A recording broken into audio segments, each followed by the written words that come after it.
Hello, everybody. It's me, Jeff from JMG Reptile, live today, early, and we have a really important topic today. Actually, multiple topics, and our guest is going to be Tony from Responsible Reptile Keeping. Dave will be joining a little bit later. And so, first things first, I want to give a big shout out to USARK. USARK fighting for your right and my right to own the reptiles that we love to keep and keep legislation that imposes on our rights to own animals that we love at bay. So always support USARK. You can share, you can like, you can follow them on Instagram, Facebook. They always have cool merch at a lot of the expos they go to, hats, wristbands, banners, or why I say banners, it's probably because I got my banner next to me. But they have pens, all kinds of stuff, shirts. You can donate, you can just reshare, you can help write letters when there's, the need for that, when there is legislation imposed and your congressman, you might need to understand what's going on, and just it's really important when we do band together and let government know that we are here and we love these animals and we're here to fight for them, and there's people that care about this. And coming up, and I should have put the USARK banner when I said that, but anyway, always support USARK. USARK is great and we need them. Reptile Super Show, that's coming up in, I should actually know this. I'm doing the show. I will be there. A lot of times I don't look at the expos dates until I'm actually going to the show. Looking it up. You guys can look it up. It looks like it's June 29th. I'm getting a pop-up. I'm looking at my phone right now. June 29th. There's Anaheim too. 28th to 29th. All right. So Reptile Super Show, it's an awesome expo. Even though I don't know the date off the top of my head, I will always be there. It's a great expo, really good for networking, massive crowd, lots of good breeders, lots of awesome people out there in California that I've met, and I just love that. I love Pomona, except for the theft there. If you're vending there, watch your shit. It's friggin' terrible. What they say about California is true. People will take your stuff. So anyway, let's introduce Tony, and we're going to bring him to stage now. Hey, Tony, how's it going? Hey, we're good. We're good. It's late in the day here in the UK, but we're still good. It's kind of early for me because normally I'm doing these podcasts late, but yeah, I kind of forgot that for a moment. You're around I think it's 11 p.m. over there, right? It's 10 right now. Okay, it's 10. All right, so not super. It's still pretty late. It's not too bad. It's not too bad. When you got in touch and you said, "Hey, we usually go at this time," and I looked at the time and I was like, "Hey, that's like 1 a.m." But I would 1 a.m. would have been okay. I'd have stayed awake. Okay. And so I read something about you with responsible reptile keeping, and how long has this program been running so far? So we've been running now since January 2023. So we're coming up to 2.5 years since the launch. But it's actually a program that's been in development for the last, believe it or not, about 20 years. It's been something that we've tried to do on as a kind of side hustle, as a side project, but it really needed full-time attention. So we decided to do that in 2023. And I'll tell you a little bit about how it came around when we get into it. But yeah, we're relatively new. Okay. And what is the goal of responsible reptile keeping? Is it similar to USARK? And if it isn't, well, you explain. What is the program? What is the organization's goal, and what do you do? Yeah. Well, so what I ought to do probably is tell you how it came about, and Okay. the short story is that USARK and Responsible Reptile Keeping have the same mission. We play for the same team, but we go about it in a mostly in a different way. We cross over a little bit, but mostly we go about it in a different way. So I've been working with reptiles professionally for about 40 years, approaching 40 years. I started when I was a teenager, and I've worked in retail, wholesale, venomous, zoos, insect breeding, large scale breeding. I've done quite a few things, but for about 20 years of that time, I worked as a journalist writing magazine articles about reptiles for trade magazines and reptile magazines all around the world. And part of my job was to keep an eye on what the animal rights campaigners were doing. And so that's how I became involved in an organization called Reptile here in the UK, who are essentially very much like USARC. So Reptile stands for the Reptile and Exotic Pet Trade Association. And they are more specifically a trade association, but they're very much like USARC. They liaise with government and legislators to make sure that stupid laws don't come in. So, as a communicator, as a journalist, I could see that Repta needed to do a media job, needed to produce communication, needed to communicate with its stakeholders, needed to communicate with the general public, and needed to largely put across our side of the story. And we tried to bolt, my wife and I, who run Responsible Reptile Keeping, we tried to bolt our expertise onto the side of Repta for, I don't know, 10, 15 years or something. And essentially we failed. And the reason we failed was because while we were trying to run our day job, we couldn't work for Repta. And while we were working for Repta, we couldn't run our day job. And all of the time we were trying to do this work, we were watching things happen on the internet, people talking crap about reptiles, about reptile keepers, all the false statistics and bogus science that comes out of the animal rights campaigners, and it made us really angry. And I kept saying to my wife that we should do something, somebody should do something, somebody should write to their MP, or write a magazine article or something. And eventually my wife got pissed off of hearing me talk about this. And she says, Tony, either do something or shut the hell up. Yeah. So we decided to launch Responsible Reptile Keeping. And what we are, in a nutshell, is a dedicated media department for the international reptile community.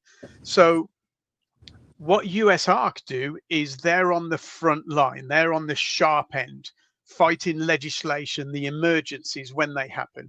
So some shitty legislation will be proposed. Phil Goss and the USARC team will put on their cape and pull their underpants on the outside and go and kick some ass.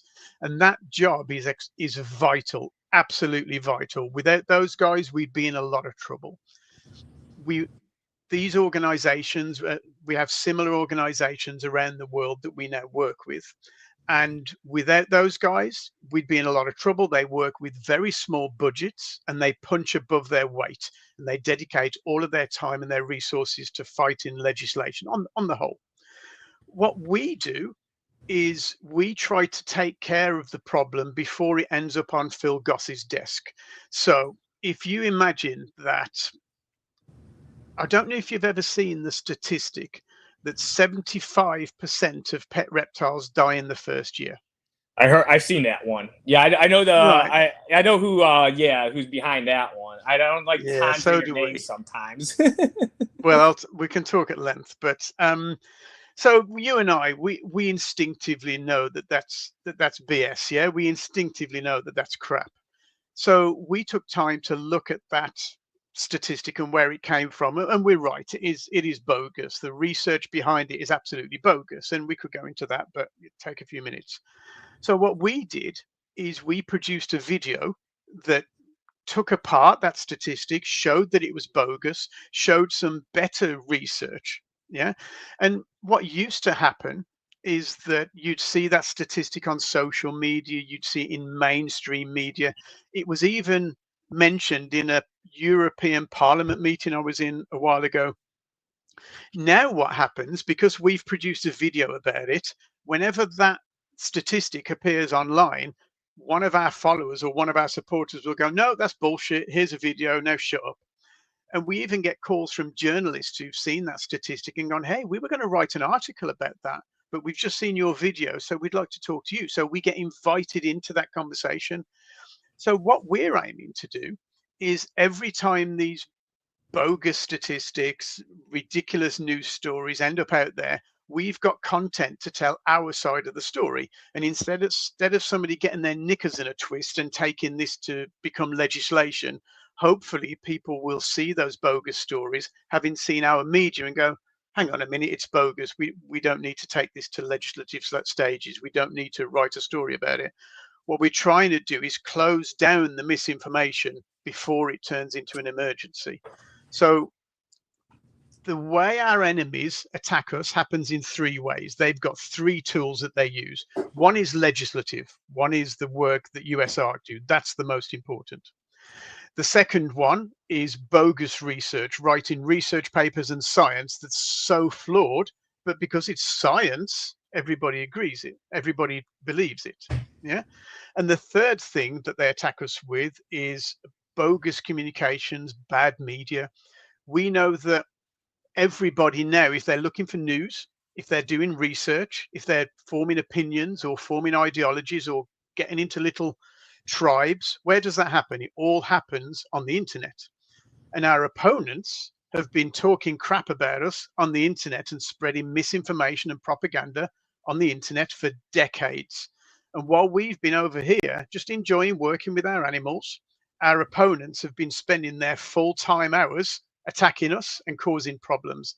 And now responsible reptile keeping is trying our best to set the record straight, to start putting some of those stories to bed, to start telling the truth about reptile keeping, so that fewer people get their knickers in a twist over it when they have the facts.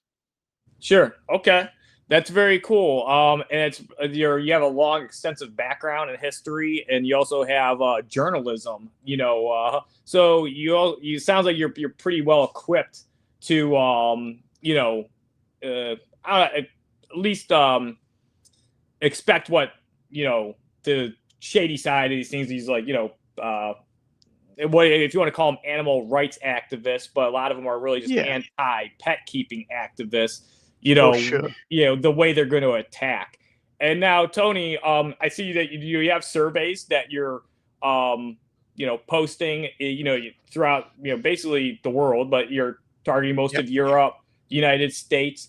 Is responsible reptile keeping, are you solely like pretty much just fighting for stuff in the United Kingdom, or are you doing things everywhere? Yeah. So one of the things we realized when we were developing responsible reptile keeping is we know from our interactions over 20 odd years with advocacy organizations around the world, including USARK, we know that they'd very much like to have the resources and the time and the expertise to do this communications job, this media job that's definitely urgent. But they tend to focus on doing what they're paid to do, what they're supposed to do, and what they do best, which is dealing with legislation. Most organizations around the world aren't as well funded as USARK, and they simply don't have the funds to do what we do. They don't have the expertise to do what we do, and so that job kind of gets forgotten about and put to one side. So what we decided to do was be that resource for them, while these organizations probably can't afford to do it themselves. By grouping together, we can do that job for them. So to do this job, you have to have a Venn diagram of three circles. One is people who know about reptiles. Well, I know a bit about reptiles. One is people who understand the politics of the situation. Well, that's something I'm pretty knowledgeable about. And the third thing is somebody who knows how to communicate effectively. And in the middle, that's where we sit. And our aim is to support organizations like USARK, like Reptile, like ZORF in Sweden, like NZB in Norway, like we've got colleagues in the Netherlands and Australia and South America, Argentina. We're supporting those organizations with media. So what we're doing with many of them is we're producing videos, we're producing content, and we're branding it to their organization so that they can use it with their own audience. So we produce videos, podcasts, interviews, mini documentaries, a magazine, all different kinds of media, so that we can engage with lots of different types of people. Okay, so you're really your big roots thing is to definitely get you know just people to realize what's going on and just to spread the word and then to work with other sources that have a similar vision in mind. So USARC is do you work closely with USARC? Is that something that's happening or? Yeah, that's kind of underway. I've known Phil for several years, and he's very enthusiastic about what we do. Obviously, USARC have a board, and we've spoken to Todd Goodman, who's the chairman of the USARC board, and Phil is on board as well. And I think at the next USARC meeting, there'll be a conversation about what we do and how we can help support USARC in what they do. We do media very well. We don't expect these organizations to do that job, that they do what they do best. And if we can help them with our expertise, that's what we aim to do. So let me give you a good example, to take Sweden as an example, and also Norway. So let's start with Norway. Norway had a reptile ban in place between 1977 and 2017, a complete ban on keeping reptiles. Now, we can probably guess what happened, in that the government did a study and worked out that there were at least 100,000 reptiles being kept in Norway while the ban was there. People were just coming over the border from Sweden with them. Um, and there was a thriving retail community selling all the equipment and the food that you wanted for reptiles. So people were quite obviously keeping them underground. Now, in 2017, they partially overturned the ban and made a handful of reptiles legal. It's not perfect, but it's better than a complete ban. Now, for political reasons, earlier this year, the Norwegian government decided that they wanted to reinstate the ban and just ban reptiles outright. Having watched the ridiculous devastation and chaos that it caused for all those years since 1977, they were going to turn over the ban again. So what we did, we got together with NZB, which is the Norwegian version of USARC, except NZB is the whole pet trade, and we produced a handful of media for them. Part of it was a mini documentary, like a 10-minute long documentary saying, hey, have you seen this, guys? This is what they're intending on doing, and this is the damage that it's going to cause. And then we did some shorter videos that were like 30 seconds, 40 seconds long for social media.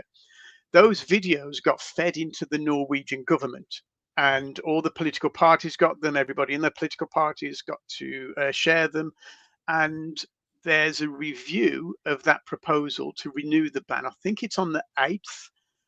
But if I was to guess, and I say this because there's been some indicators that this is probably going to happen, I would be very surprised now, given the publicity that that topic has been exposed to, that anybody would be brave enough to do the stupid thing and ban reptiles in Norway again.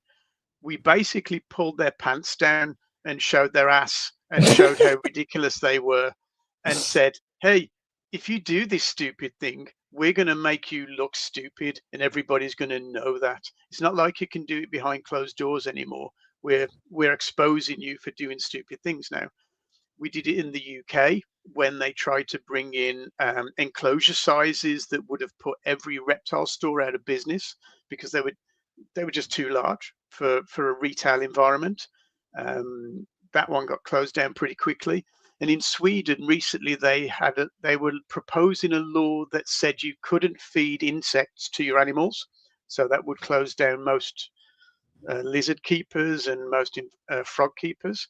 You couldn't maintain your nocturnal animals during the daytime. You wouldn't have been able to work with your leopard geckos during the daytime, and the enclosure sizes would have been so big that they were recommending that nobody could have kept them. So there was this big online campaign to get people to contact their government, and the government, within, I think it was about a week and a half of sending that proposal, withdrew the proposal because they had such a public backlash. What we're doing is we're recruiting people to pay scrutiny to these political to pay scrutiny to these political farces that are happening. Yeah, that's it's insane, especially because like I thought Norway is supposed to be great. Every time I see an argument about countries, Norway's always the example. It's great. So Well, Norway is great. I like Norway quite a lot as a country, but you're only allowed to keep 19 species of reptile there. yeah, and so it's like it gets a small niche, hobby, herpetoculture, and everything, and like so. Basically, the cool thing was though is that this media content you're doing and this exposure had really good impact, and they listen, which is actually very Exactly. nice when a government does that, especially when it is a really small topic, because sometimes they're like, barely anybody really cared about this. This only affects 1% of the population, so we don't care. We worry Well, about this is large why we launched the majorities. survey. Sorry to interrupt you. This is why we Okay, launched the that's fine. survey because, yes, the governments do consider us to be nerdy, nichey, minority. But, in the UK, reptiles are probably the third most popular pet. Yeah. Um, in fact, no, probably the fourth. So cats, dogs, fish, and then reptiles. Um, so we need to present ourselves as a not as a minority, but as a major population, that many people keep reptiles. In the UK, we estimate that 8.8 million reptiles are being kept. So, but this data that we have from the UK isn't available from all the other countries in the world. In the UK, we've had a couple of surveys every few years that tell us a lot of information that we can use as evidence when we're talking to government and legislators. We know what reptiles are being kept, how many are being kept, where they got them from, whether they were from a store or a show or online or whatever. We know whether they're wild caught or captive bred. We know if people are breeding their reptiles. We know how long those reptiles are living for. We know what they keep them in. We got all of this data. So when we were producing content, we kept catching ourselves saying, hey, in the UK, then this is true. And this is the information we've got from the UK. And as an international organization, we couldn't keep banging on about the UK. So we decided to try and find that information from other countries to use, and it just wasn't there. So we launched the worldwide reptile super survey so that we could have a similar data set, a similar good collection of evidence to use when we're talking to government. And when we've got that data, what we're going to do with it is we're going to share it with all of the advocacy organizations that we work with around the world. So I know Phil's pretty eager to see that data from the USA. I know that will be very useful to him. But we'll make it available to basically any advocacy organization that wants to see it. So that's the usefulness of the data that we're going to collect for the Worldwide Reptile Super Survey. If your viewers and listeners haven't filled it in yet, I'd really, really like you to fill it in. All of the information you give us is absolutely anonymous. Nobody's going to come knocking on your door looking for what animals you keep. And there's also some cash prizes. We were sponsored by Exoterra, Arcadia, and Zoomed. So you can win three prizes. It might be $100, it might be $300, or it might be $500. Put you into a prize draw, and you also get a free subscription to our digital magazine as well. But really, we need your information so that we've got a big enough data set to work with. It'll take you just a few minutes to fill it in, and that information is extremely useful. It's extremely important. Yeah, that's really cool. So you hear that, everybody? Yeah, fill out the forms responsible reptile keeping has, the surveys on what animals, what reptiles you keep at home, how many. That makes a lot of sense. That because I seen you're collecting that data, and the funny thing is sometimes I'm like not really thinking because I just read it and I'm not thinking. I'm like, oh, that's interesting. But here, that's actually a very resourceful, information that you're gathering, and it makes sense because you're saying you're going to collectively gather this. And then too, when you have other countries like, oh, this country is doing this, and then they see what these, so let's say these anti-pet activists are doing, they're going to be more privy to it, and they're going to be more likely to be like, all right, this makes up a big part of the economy. Not so much Yep. only that, but people do care about these animals, and there's obviously I feel like everything in the world now, there's a lot of like politics involved and Yeah. legislation and stuff, and there's somebody lobbying for it. And fortunately, in our case, USARK is getting stronger, and with an organization like yours that's now doing media and actually doing the forefront of like, you know, gathering useful information. That's really cool. And so that's why you have you here today to explain all of this, because, you know, you're answering very good questions, and all these questions are mostly not even ones I had. You're explaining this stuff thoroughly very well. Because I'm like, oh yeah, that makes a lot of sense.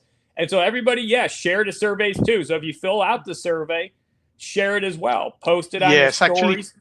Send it to friends. Sharing it is really important, because you guys are the guys who already know the other guys who should be filling it in. And it's very difficult for us to contact everybody directly. But if we can contact connected, important, knowledgeable people like you and your listeners, then you guys sharing it out creates that kind of ripple effect.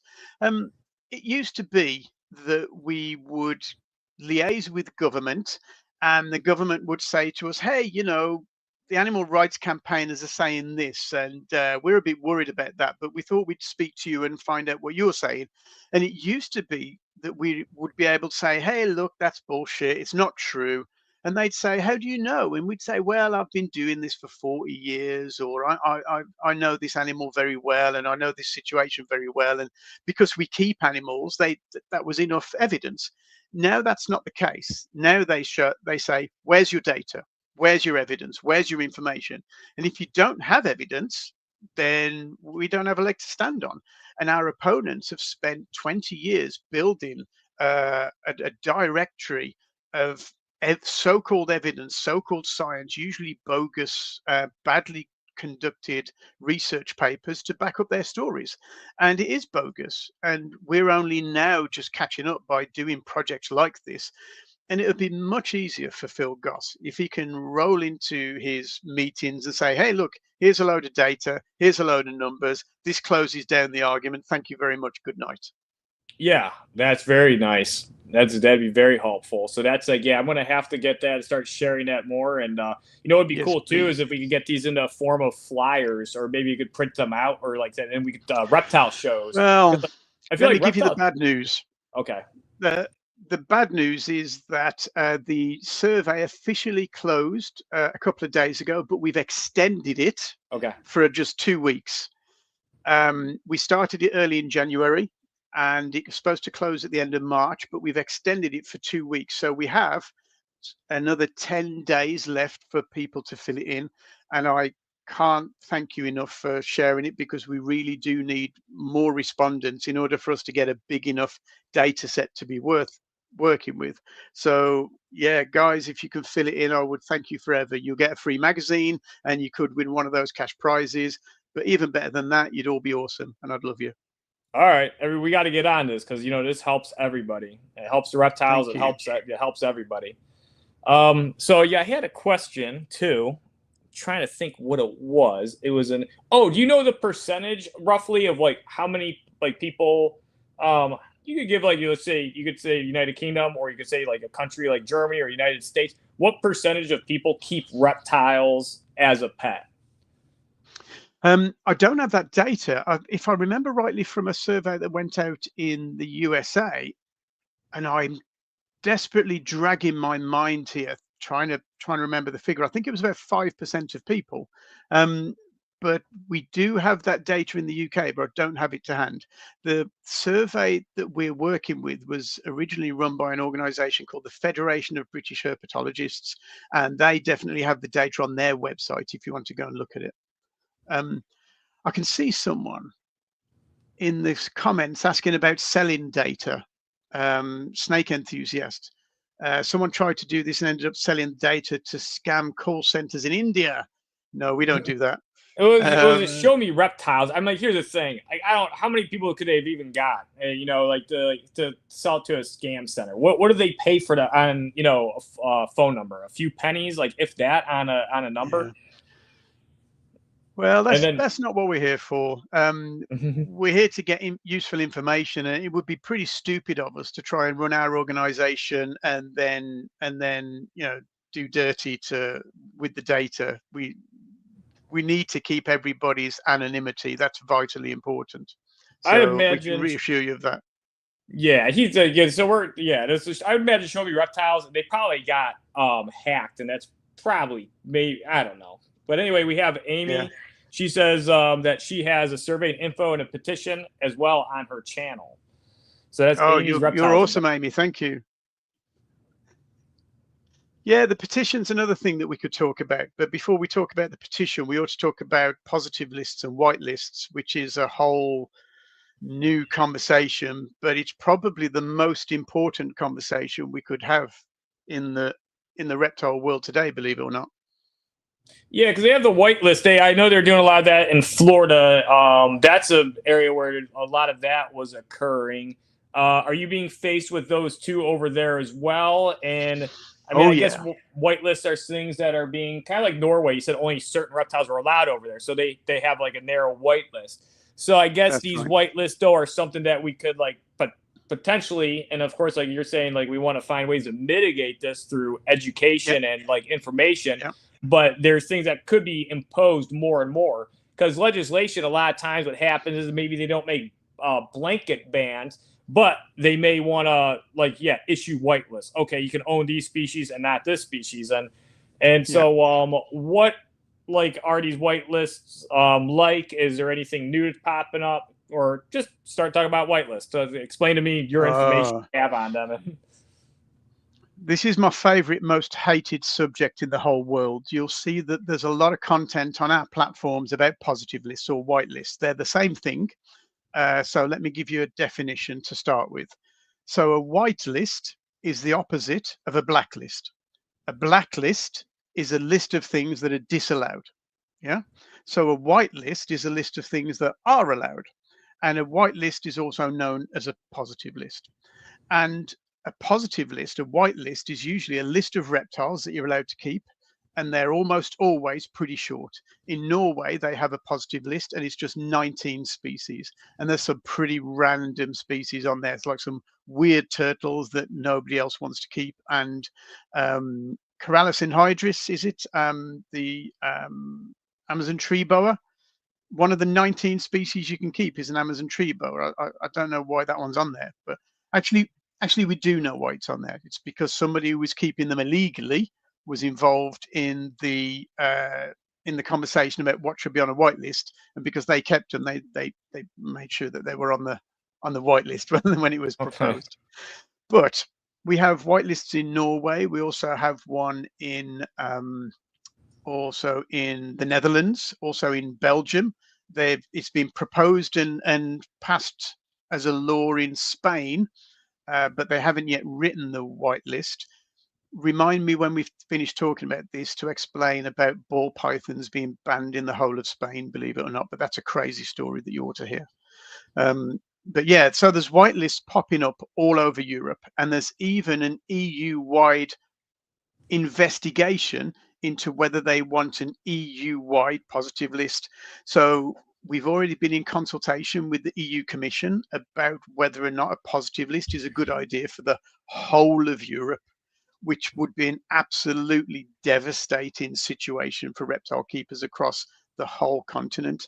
And you can bet your bottom dollar that if a positive list is bought in Europe, that the animal rights campaigners in America will want to jump on that bandwagon. It's the biggest threat to reptile keeping that we face right now. And the reason they propose it is because they propose it as a panacea, a cure-all for all of the problems that they say reptile keepers cause. So we know that some reptile keepers don't keep their reptiles very well. They're in a tiny minority, but they exist. And so the animal rights campaigners say that if you have a positive list and they can't keep those reptiles, then they can't keep them badly. If they can't keep those reptiles, then they won't become invasive. If they can't keep those reptiles, then they won't eat your children. If they can't keep those reptiles, then we won't get the next COVID pandemic from your crested gecko. And all these ridiculous things that they try to say are going to happen, they say that a positive list will cure them all.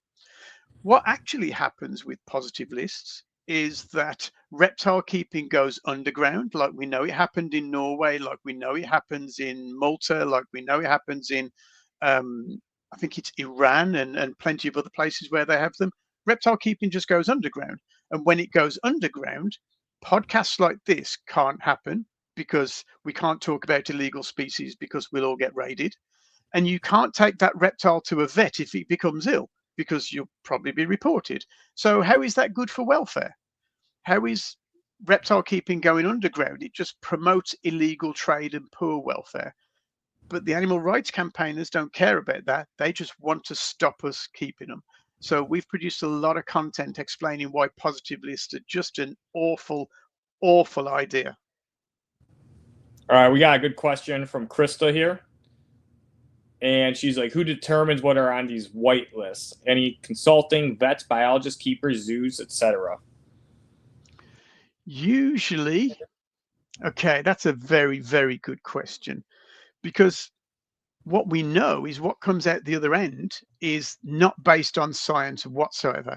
It took Norway 20 years to produce a positive list of 19 species, and that 19 species is as random as you like. There is no science to it. And the criteria that they use to produce the positive list can't be proportionately applied across different pet taxa.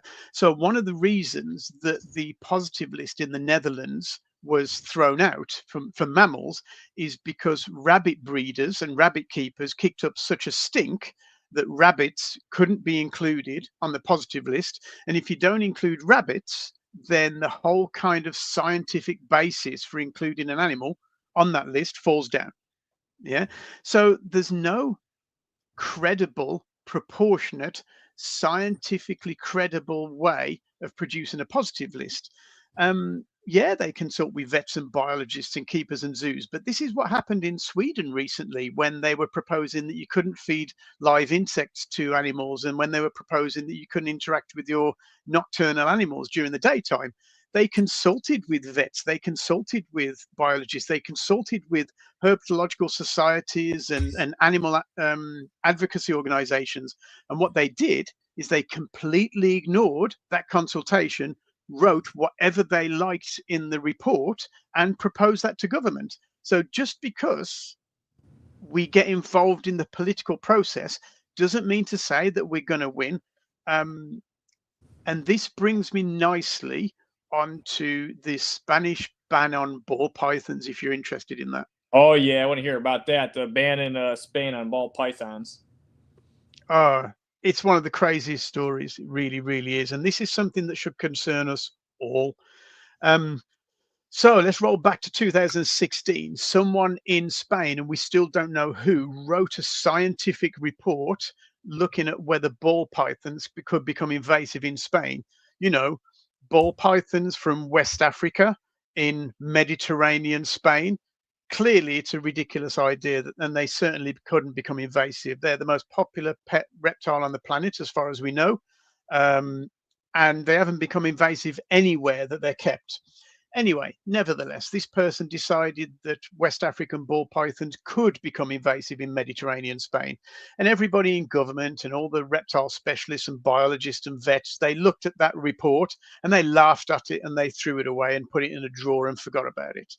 Fast forward to, I think it was 2019, the Spanish government changed and an animal activist came to a position of relative power in the Spanish government. They found that stupid report, read it, and said, hey, this is a good idea. Let's ban ball pythons. So that's what they did. They banned ball pythons essentially overnight. And while they were at it, they banned savanna monitors, boss monitors, and peninsula cooters at the same time. But anyway, let's stick with ball pythons. They banned them overnight, and you were supposed to register your ball python if you owned one. Guess how many people registered their ball python in Valencia, one of the biggest municipalities in Spain? I'll tell you, it was 7. 7 people registered their ball pythons. I think a lot more people are keeping ball pythons than are registered. Yeah. But so anyway, here we go. So the Valencia Herpetological Society was really pissed off with that legislation, of course. So they managed to raise some money and they took that piece of legislation to the Spanish High Court. And they had some really good expert witnesses. They had some really good scientific studies, and they kicked the ass of the ridiculous invasive species law. They put forward such a good case that everybody believed that the law would be overturned, that the ban on ball pythons should be lifted, because they really did a number on that legislation. And at the end of the court case, to everybody's surprise, the judge says, listen, I hear you. It's stupid research. It's stupid law, but we're going to keep the law anyway. We're going to keep the ban anyway, just as a precaution. And one of the reasons he had to do that was because of all the pressure from animal rights campaigners that they generated from the general public, who didn't want to live next door to a python, of course. So misinformation, propaganda, media, and political pressure caused a ball python ban in Spain. And unless we fight fire with fire, we will have similar problems where we live. And it doesn't matter if you're in Europe or America, we will have similar problems. The US ARCs and the Raptors do a really, really good job as fighting legislation, but they will not always win. It is much better if we can apply pressure at the same time, like we did in Sweden, like reptile keepers did in Sweden, like we did in Norway, to stop these laws getting passed before they reach momentum, before they reach that level. We can't just rely on political pressure. We have to fight them from all angles. Yeah, that's very insane, and that's Chris says too, shows the importance of peer-reviewed papers being published. I say there is one kind of problem with that, is like a lot of times, like you're saying, like it's, you didn't quite say it, but it's, you know, similar, where they'll go and like look for peer-reviewed information, and if it doesn't align with theirs, they get that confirmation bias, like, I'm just not going to use yours. So a lot of times I've seen things that look peer-reviewed and it actually isn't, because they're just looking for biased, you know, agreement with them. That happened with that, I can't remember what the organization that released it, but the study with Burmese pythons that says they could migrate and eventually evolve to live north of Florida. That was peer reviewed. Yeah. There was biologists that looked at that and agreed with it. You know, so you know, the thing is, you can you can get peer reviewed stuff sometimes, and not saying that peer reviewed stuff is all, you know, bad, of course, but there is cases where it's abused and they find a really you know, terrible bias in it. Well, I'm strongly and more strongly of the opinion now than ever before, and it comes back to the kind of crazy conversation we were having about politics before we went live. Yes. I think that politics, journalism, and science used to be honorable professions where people strove to find the truth and worked hard to be honorable. And now they've all been corrupted by ego and propaganda. And I think we have to be very, very careful about what we believe now. The mainstream press isn't a good source of information anymore. And unfortunately, a lot of science is coming from people who went about that science with a vested interest, with a philosophy or an ideology that they wanted to prove. And we can largely prove that. It's a very difficult world we live in, where it used to be that knowledge was power. If you had information, you were powerful. Now information is so freely available that the superpower now is being able to discern the wheat from the chaff. And again, this is why responsible reptile keeping exists, because the kind of content that we produce is well produced, professional looking, heavily researched and backed up by facts and by information and by experts. And so we can stand by our publications, we can stand by and prove the efficacy of our broadcasts, and we get taken seriously. We're international, we're backed by facts, and it's just a lot more credible that way. Yeah, this is all pretty interesting stuff. And yeah, it's the thing. It's you know, with the media nowadays, it's all about attention. A lot of times, it doesn't really seem to be about what's right and what's wrong. It's about whatever garners the most attention, and a lot of times that's mostly like inflammatory stuff or, you know, sensationalized things. Yeah, it is, and this is what makes our job rather difficult, because our opponents have a really good story. Our opponents say, "Oh my God, all these animals are being badly kept, and they're attacking people, and you're going to catch the next COVID pandemic from your crested gecko, and they're all being stolen from the wild." I mean, I don't know how many of your bright yellow hognose snakes are stolen from the wild. Many of them, are they? Well, actually, the original ones were from the wild, but they're all legally collected, And so, every hognose I own is a legal collection and everything, or, was a descendant of one. Yeah. And, But this is it. They're all captive bred, though, yeah, aren't they? You know, we they're all this is captive. Yeah, they're all captive bred. And the one thing is, I really like. I know, like, there's always the argument of like, oh, this is being abused. If we banned everything that was being abused, though, you wouldn't be allowed to do anything. Even in like exactly. football players, like they get brain damage from playing the CT problem. Um, you know, Golf ranges are really bad for the environment. Clear a lot of land, a lot of pesticides. You can find Yeah. everything. Cars can be dangerous. Drinking's dangerous. And pretty soon, you're not going to be allowed to do everything. And so, there's this, you know, responsibility of people, and then laws put into place to, keep things in check. But now we have like, I don't know, legislation and everything seems to slowly keep getting more and more clownish and worse as things Yeah. go on. And Yeah. as like media is a like avenue to, like you say, easily publish information, whether it's right or wrong. And you got some Yeah. crazy ideologies and the things with like PETA and stuff. It's mostly like it's kind of like a nihilistic approach. It's like if this can be abused, but you're not allowed to do it, then it can't be abused. It's like you say that after anything. Like I could end child abuse. It's like nobody's allowed to have a kid anymore ever again. There'll never be another child Yeah. abused or go hungry because we're not going to have any kids ever again. And then once everybody And dies, this there'll is the be no thing. problems. So This is the thing. We have to have a proportional approach to the problem. And this is where reptile keeping actually comes into its own, because whatever reason you give to try to ban reptile keeping, the problem is always worse somewhere else. So I like to quote this high, head height high benchmark. Anything less dangerous than a dog ought to be allowed, because we allow dogs. So anything less dangerous than a dog ought to be allowed, and anything less invasive than a cat, because we allow cats. Anything less invasive than a cat ought to be allowed. If we're going to be proportionate, that's what should happen. But all of these problems exist. Are there some people who don't look after their animals well enough? Yes, there are. Does that mean we should all be banned? No, we should just enforce the law that kicks the ass of the people who abuse their animals.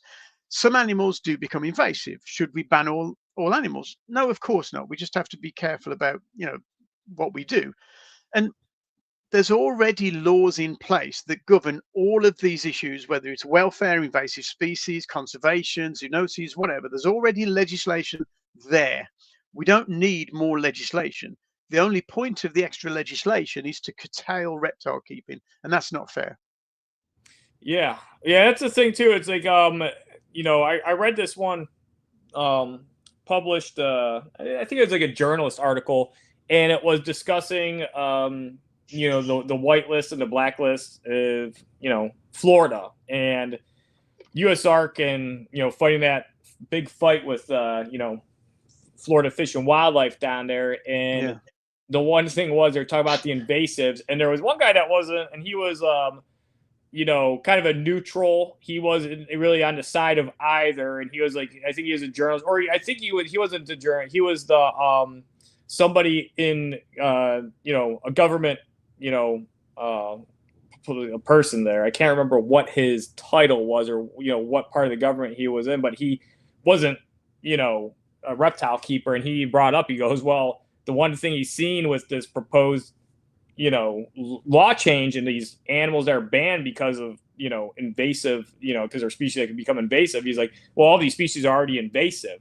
He goes, it's like trying to put the barn door back on after the entire barn collapsed. He goes, it's the problem's there. It's like everything, like there's the list of species that are being imported wild caught. That's a cool thing too about herpetoculture and everything, is we actually, and this too, we've been becoming more and more responsible and better as time goes on, and we actually Yeah. have more and more captive born animals and a lot less wild caught individuals. And actually the species we work with is actually narrowing by a large degree. There's like more like hognose, there's ball pythons, and there's a Well, lot of other niche species, but not as many as there were before. And a lot of these invasives seem to be a product of, when there was a lot of importation of multiple wild caught species, which the demand has gotten very narrow on. And again, it's a lot smaller species Well, list now. let me So give you some let me go give some ahead. data on that. So in the UK and Europe, we're pretty sure, and I'd also confidently say America, although I haven't seen the statistics. Round about 80% of the reptile community keep 6 different species. About 85% of the reptiles kept in those communities are 6 different species. No, let's use 7, and I'm sure you could probably name them. So give me the top 7 species. You want me to? I know corn Yep. snake, bearded dragon, ball python, leopard gecko, um, boa constrictor. Probably put the red tail on there. Not quite, just Oh, outside. okay. Just outside of it. All right. Yeah. Crested gecko. I almost missed those. How many Yeah. am I up to? You're up to 5, but I'll give you the last 2 while we're Give me the here. last two. I'm going to count Mediterranean tortoises as Okay. Hermans and Horsefields. I'd count those as one, more or less the same dude. Yeah. And then Western hognose are just coming up on the outside. Okay. I didn't So, even say hognose. oh no, yeah, I was waiting, but Yeah, I didn't say yeah. So, hognose. Yeah. Yeah, hognose. I was gonna get to that one because that's the most important one, so actually. yeah, 7 species make up 85% of the trade, and the reason they make up a large part of the trade is because they're great species and relatively easy to keep, etc., etc. And also, we did some research into what proportion of reptiles in the UK are wild caught. So in the UK, we have 2 big wholesalers that supply most of the stores. We've got about 400-500 reptile stores in the UK. And the 2 wholesalers supply all of those stores. So we asked them from their inventory what percentage of their animals were wild caught. And they reckoned it was about 5%, which is good because back in the day it was like 80%, but about 5%. Then we found out that most of the stores hardly buy any of their reptiles from the wholesalers. They buy them from private breeders. So it's far, far less than 5% is wild caught. The vast, vast, vast majority are captive bred. But that doesn't stop the animal rights campaigners making ridiculous claims about all these animals being poached from the wild and stolen from the wild, etc. And what we also need to remember is if you close down the principle of captive breeding, if you put curtailment or hassle or headaches or hurdles and friction in the way of captive breeding, what you're doing is encouraging more wild caught trade because nobody wants wild caught animals when captive bred ones are available. We had a conversation with the EU Commission, the European Commission, about the illegal wildlife trade and what could be done to curtail the illegal wildlife trade. So they reckon that I think it's a 26 billion pound illegal wildlife trade, and it's just behind guns and drugs and people smuggling. So 26 billion sounds like a lot, doesn't it? Well, let's get into it. Most of that 26 billion is trees and plants. Yeah. So not reptiles. And then if we look at that which is animal based, most of the rest of that figure is derivatives and dead stuff like skins and meats and traditional medicine and bushmeat and stuff that's not even alive. So we've got this tiny, tiny slither fraction that's live animal smuggling. And most of that is actually captive bred stuff that's just been badly administered, bureaucracy that's gone wrong either intentionally or unintentionally. So the fraction of tiny amount that is actual illegal smuggled animals is absolutely minuscule. But they wanted to find out how they could put a stop to this trade that they were worried about, illegal wildlife trade of reptiles. And I said, well, we could stop all of the illegal trade within 3 years. And they were like, how? I said, well, every animal that's endangered or every animal that's smuggled or threatened or whatever, most of those can withstand a small harvest of animals that you take from the wild and put them in captivity. Most of the most endangered species, you could harvest a small number. You bring them into captivity, you sell them to an enthusiast for an arm and a leg and their firstborn child, and you charge an extortionate amount for them, and somebody will pay it, and all of that money goes to conservation. then that enthusiast that spent a lot of money, that knowledgeable, experienced, specialist, will breed those animals and sell them and make some money. And then once those captive bred babies are available, who wants a smuggled, risky, illegal, wild caught animal? They don't. They just want a captive bred one. So by making captive bred animals available and by encouraging a small amount of wild harvest, you can annihilate the market and the demand for wild caught animals, and especially for illegal ones. And it was like I just put a penny in the slot, and that's the kind of thing that we're dealing with. That's the kind of information and that's the kind of evidence that we have to give to governments. Yeah, it makes sense because actually there's some of the best conservation in the United States is actually funded by hunting, because hunting's a multi-billion-dollar business, and so we have a lot of wetlands and preserves for waterfowl, and a lot of it's funded by hunting. And I see that too, when they go on these African safaris and somebody pays a lot to hunt like a lion or a giraffe, and I see people flip out about it.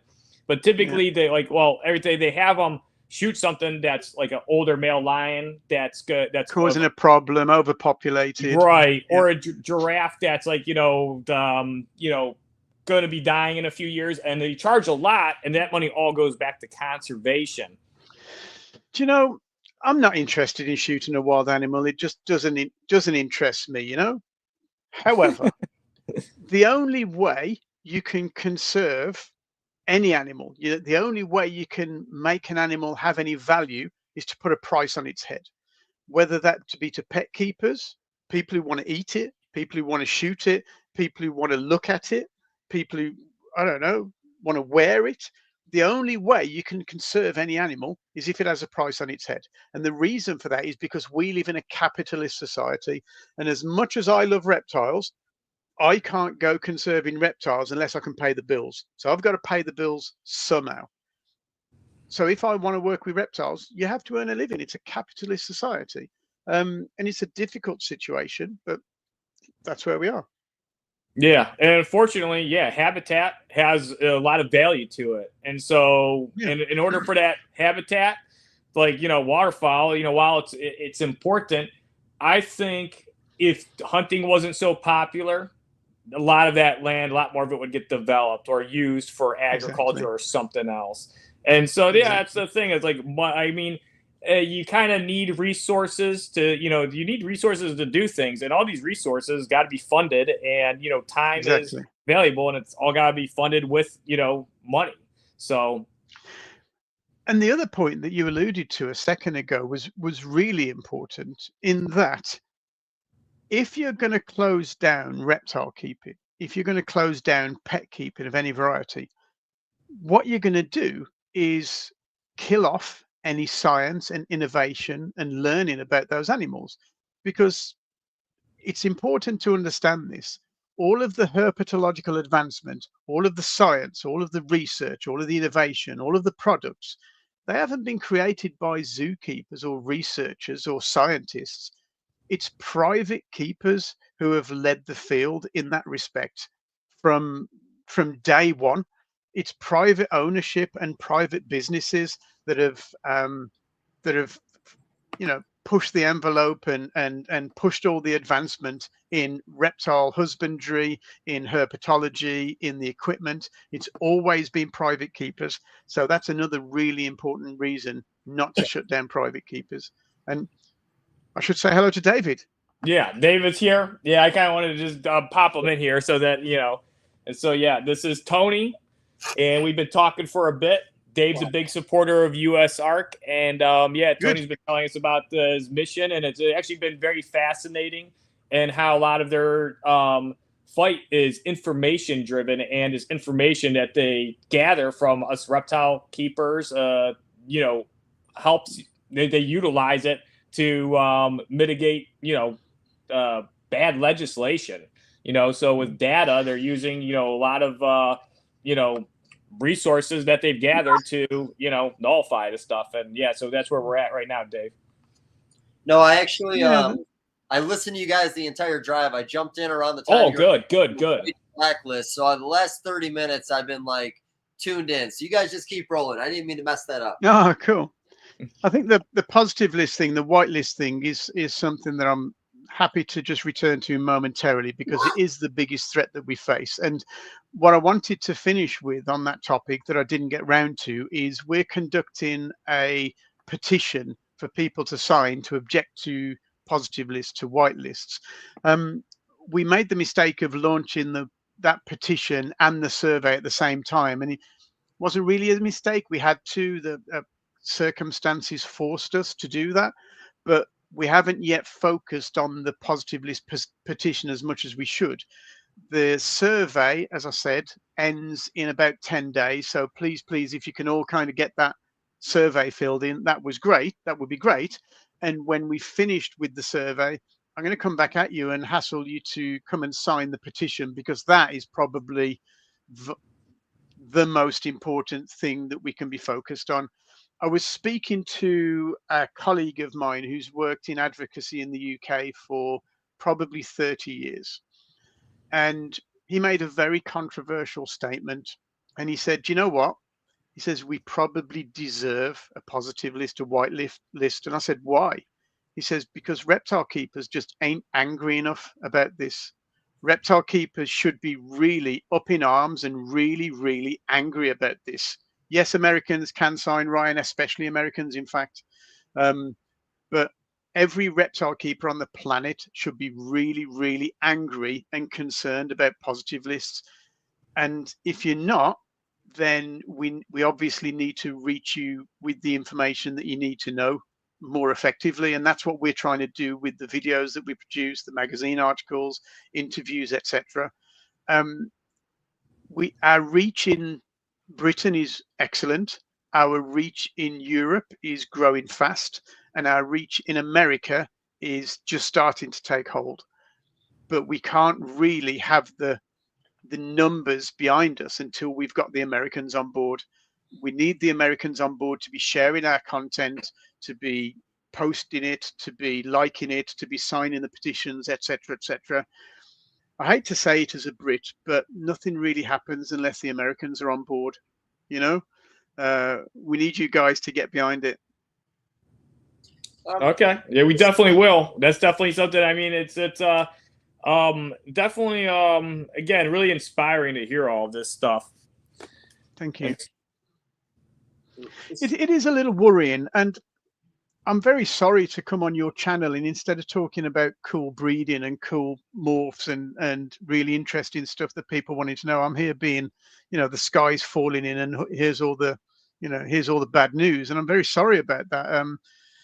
My reptile keeping was ruined about 25 years ago when I became knowledgeable about the kind of challenges that we face. And one of the reasons we set up responsible reptile keeping is because we know that you know, reptile keepers just want to keep reptiles. They shouldn't have to worry about this stuff. They shouldn't have to stay up to date with all the politics. And so what we're trying to do and what USARK are trying to do is take on that work and do that on your behalf. But in order to do it, we need funding. And in order to do it, we need the publicity behind us so that we can share all our stuff. And while reptile keepers shouldn't spend lots of time worrying about this stuff, it's very important that they know about it so that they know how important it is to get behind these campaigns and to get behind the messages that we spread.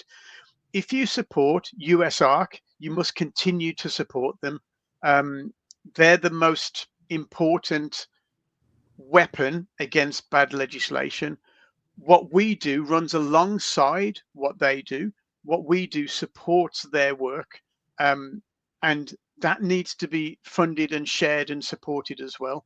So I'm really here today to tell you what the challenges are, what the situation is, and how we're going to deal with it. And I'm hoping we can rely on your support as well.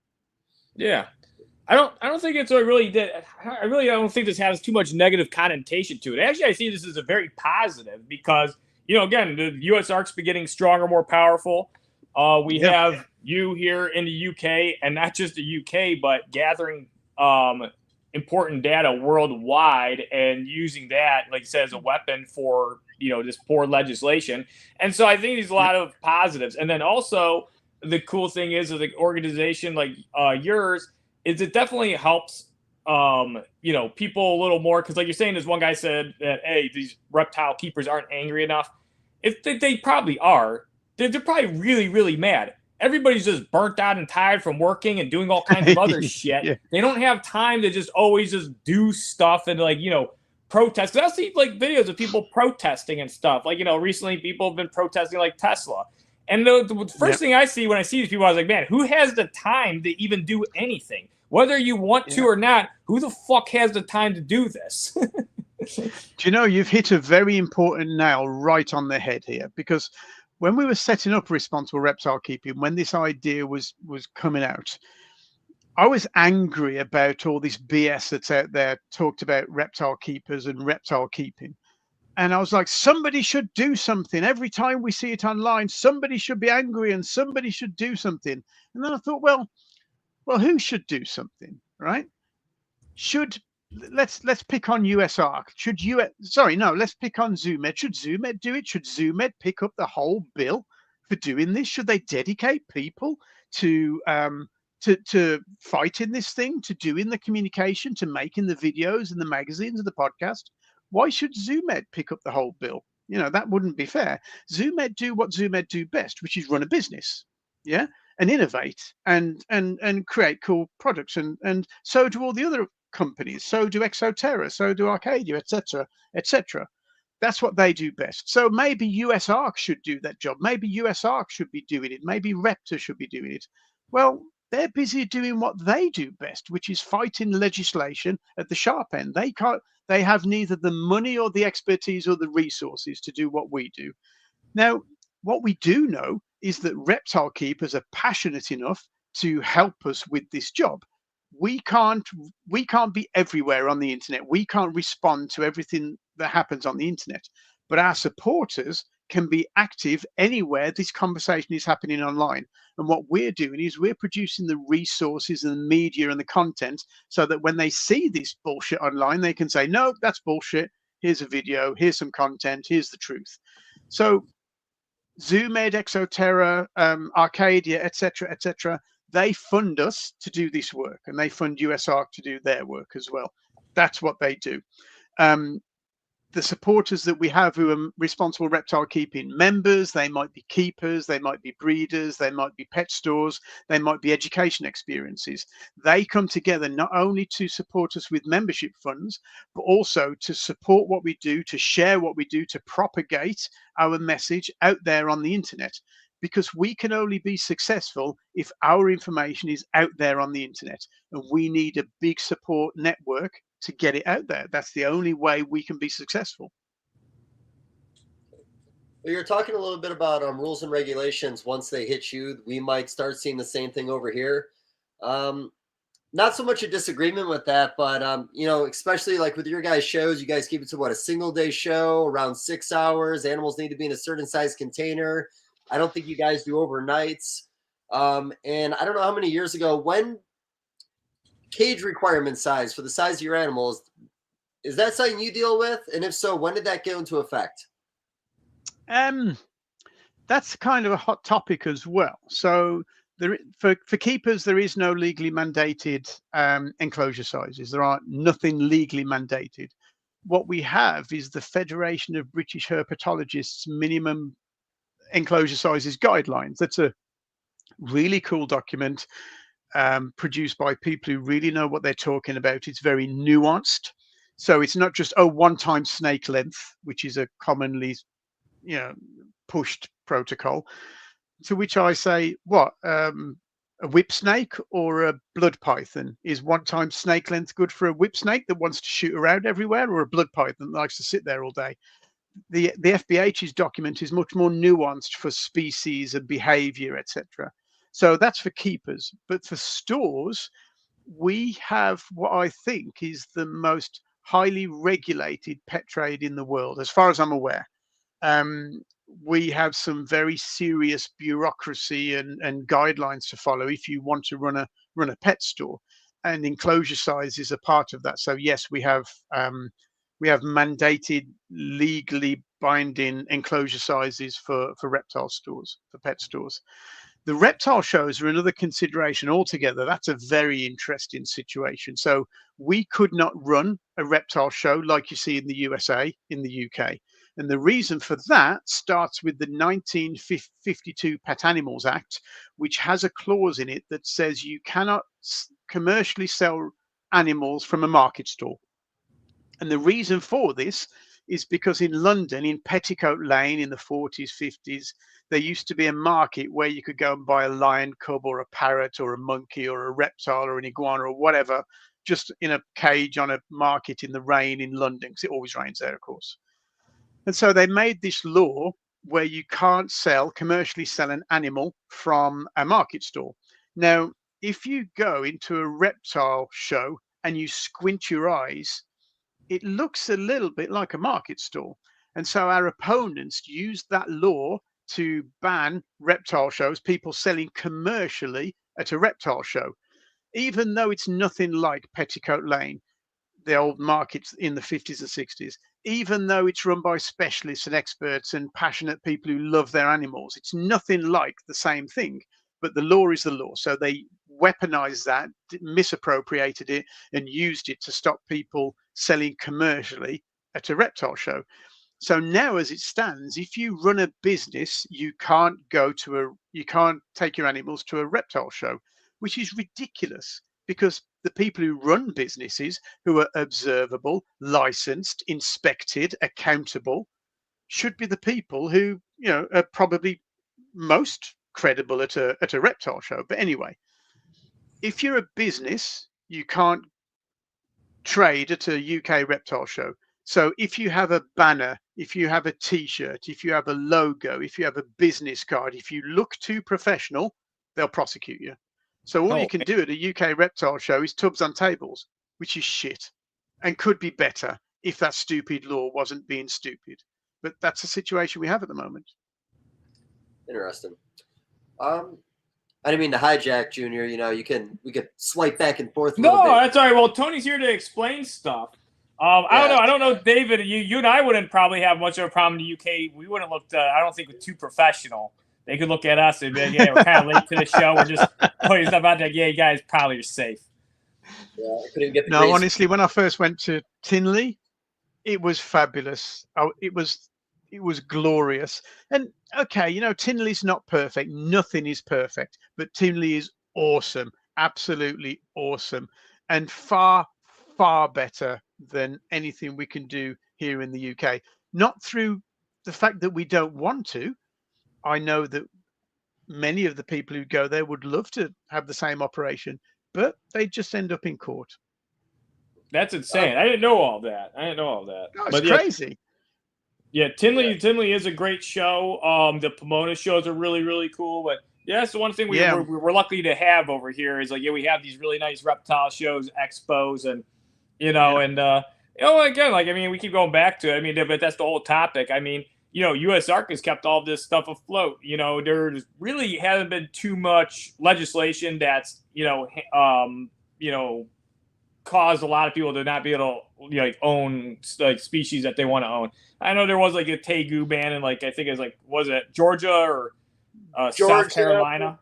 South Carolina, could see it going into North Carolina, Florida, of course. I think there's a big python ban. I thought that came up in maybe Alabama. I don't know if that one passed or not. That was going to be retics, Burmese pythons. I don't think boas were on that list.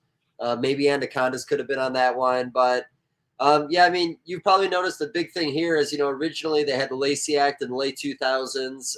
That was kind of like a broad law for the land. We're trying to bring that into Europe. Interesting. But then what ended up happening where they started winning more battles, instead of it being a broad fight, it was let's focus on Alabama, let's focus on Wisconsin, let's bring a law in North Carolina. And it makes it a lot harder when you got to fight all these individual states. And that's what's happening in Europe as well. They're gradually picking away different countries. So European countries are very much like American states. They pick them off individually until all the pieces match together like a big jigsaw. I think there is a bit of a shift happening where the extreme animal rights propaganda is being viewed with more skepticism now. Not everywhere, but we're seeing glimmers of hope of sensible legislation and sensible proposals. But there's still plenty of battles to be won. And the problem is that we won't always win the legislative battles. We won't always win them. There will always be ones that we don't win. And this turns into death by a thousand cuts, where in some countries the administration and the bureaucracy concerned with reptile keeping is so great, people just don't bother, and that's my major worry. But certainly USARK does such a good job of quashing bad legislation. It's a shame that they can't or don't publicize what they do more broadly, because they deserve a lot more credit. I know they're very highly regarded in the USA, and quite rightly so. But if people only knew a fraction of what USARK do, they'd be vastly impressed. You couldn't believe how much they do, given the size of the budget they have. You've got to realize that our opponents have multi-million-dollar budgets. I think World Animal Protection bought in 30 million, was it pounds or dollars? I can't remember, a couple of years ago. Just one organization bought in $30 odd million. You know, USARK work with, I think it's $1 million a year, and they punch well above their weight. They're very successful in what they do, considering the funds that they have to work with. So, yeah. So, and I don't know exactly how it's done in Europe, but so first off, here's a question. You guys might have covered it.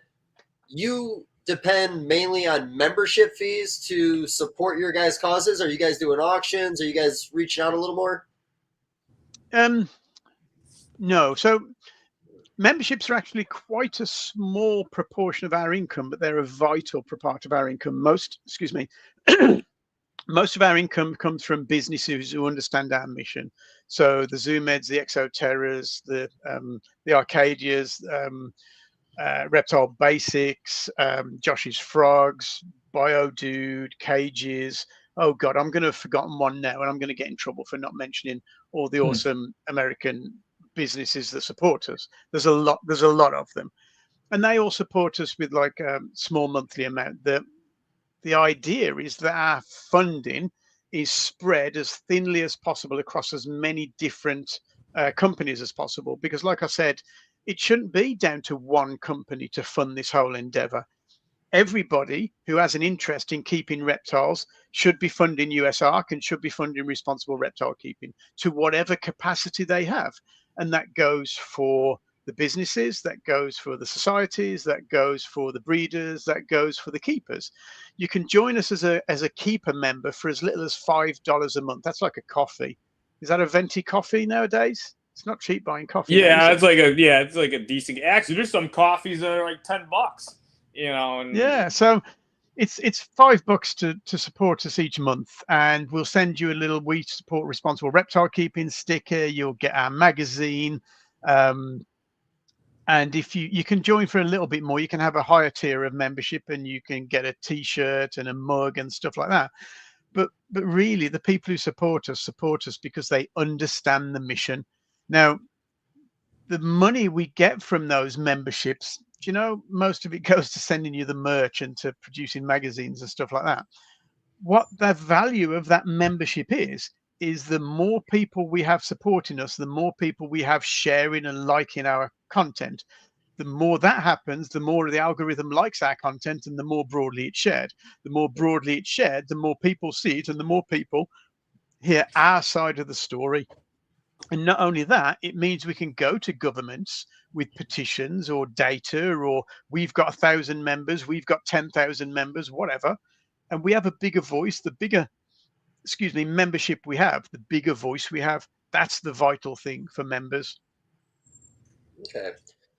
So one thing in the United States that'll happen is there'll be a bill this thick with all kinds of stuff in it, and then the last page will be no more tegus in Georgia or something like that. Oh God, yeah. Yeah. Is that how it's done in Europe also, or is it a single bill that gets proposed? A little bit of both. And thankfully, we have USARK style organizations over here that scrutinize all of the different bits of proposed legislation looking for these issues. Sometimes they creep in places where there is no representation. I think Belgium, of all places, doesn't have a dedicated advocacy organization, and that's where many of the issues arise now. It was some guy who owned a reptile store and a mini zoo who took the Belgian government to court over positive lists and won. He just paid out of his own pocket to go and do it. So yeah, it's down to the advocacy organizations working in each individual country to find these issues and stop them before they become a problem. And this is why keepers should be supporting these organizations, because without them, all this stuff would just go through. Our opponents have far, far bigger budgets and much better relationships with governments than we have. Let me give you an example. We were at a parliamentary, how can I describe it, event where we were hoping to meet with ministers to discuss animal keeping, etc., etc. And very few ministers actually turned up. One of our opponents held a similar event, and over 40 ministers turned up to listen to them. So they have a much better foot in the door with ministers than we do. Okay. You're talking about like activists in your country. That's one thing I say in the United States. I know PETA does do their part, but with the amount of reptile shows, larger reptile shows, we don't get protests out there the way I think you would assume with the amount of attention we get. Like, I think, Junior, you probably remember what Pomona had, like somebody with an undercover camera, I think from PETA. Yeah, I wasn't there for that one, but I've never seen protesters or anything like that. I mean, sometimes I feel like they kind of like flare up. It seems like they definitely, I might be wrong here. I mean, it seems like they're always pushing stuff. But I remember when my original Instagram account got banned and a bunch of other people's accounts got banned, it appeared in what I suspect was an anti-pet organization was spurring on a bunch of people to like report everything you see. And simultaneously in that same few weeks, there was somebody outside of a big reptile shop dressed as a snake in an enclosure. And, it was one of the PETA stunts. And so it seems like they flare up where they target the reptile community really hard for a short bit. And then they kind of like back off and they're working on other stuff. And that's what it kind of seems like. Cause like, we are kind of like seem like small potatoes on their radar. Like they do want to take us out big time, and we are an easy target because we're small. But they move along to the different stuff too, which is whatever. Well, there's a couple of things to unpack there. So the first one is that we might be comparatively small, but we're very low hanging fruit. Right. In that it's very easy to recruit support for something that not many of the general public understand. They can talk about, these wild animals that are dangerous and stolen from the wild. So we're actually the front line of legislation most of the times. When legislation about reptiles is achieved, that legislation is usually rolled out to other taxa. But when we're talking about campaigners and activists, it used to be that we had to have huge campaigns with huge numbers of activists. But nowadays, they don't need to do that. They can do most of their work online, and they can do most of it just by creating a small event, a small bit of activism, and then sharing that online with thousands upon thousands of people. And that's what activism looks like now. It's a very tiny minority of people who are trying to impose their extremist views across thousands and millions of reptile keepers who are just doing things responsibly on the whole. And that's what I object to, when tiny minorities get such a large, obnoxious voice that they tend to get more traction than they deserve. And this is what we're trying to stop. Has there been an invasive reptile in the UK that has thrived yet? No. So we've got, in terms of invasive, no, there's not an invasive reptile, but we have two that are called non-native. So the difference between invasive and non-native is that in order to be invasive, you have to be either detrimental to either the economy or the ecology. And in order to do those things, you have to be able to extend the range of the animal. So we've got I won't say a turtle problem, but we've got turtles in places in the UK where they shouldn't be. We don't have any native turtles, but we have a decent collection of trichemis in many ponds, in many canals, in many lakes, etc. And that was because of the 1980s pet trade, where I was a young child, but I worked in a reptile store that used to bring in, you know, coin-sized trichemis, sell them to people, and then when they get to be the size of a small dinner plate and they stink and they need loads of filtration and they didn't want to keep them anymore, they just got released. What happened there was that the reptile trade self-regulated and got together and decided to stop selling trichemis because they don't make great pets for everyone, and instead they sell smaller turtle species like musk turtles. So that's a great example of the reptile trade self-regulating. But we do still see them out in the waterways now. But the other interesting one we have is Escalopian snakes, which there's two populations. One of them, by complete coincidence, and I don't know how it got there, is just outside a zoo in Wales. And the other population, and again, complete coincidence, I don't know how it got there, is just outside a zoo at London Zoo. So I don't know how they got there, but that's where the two populations are.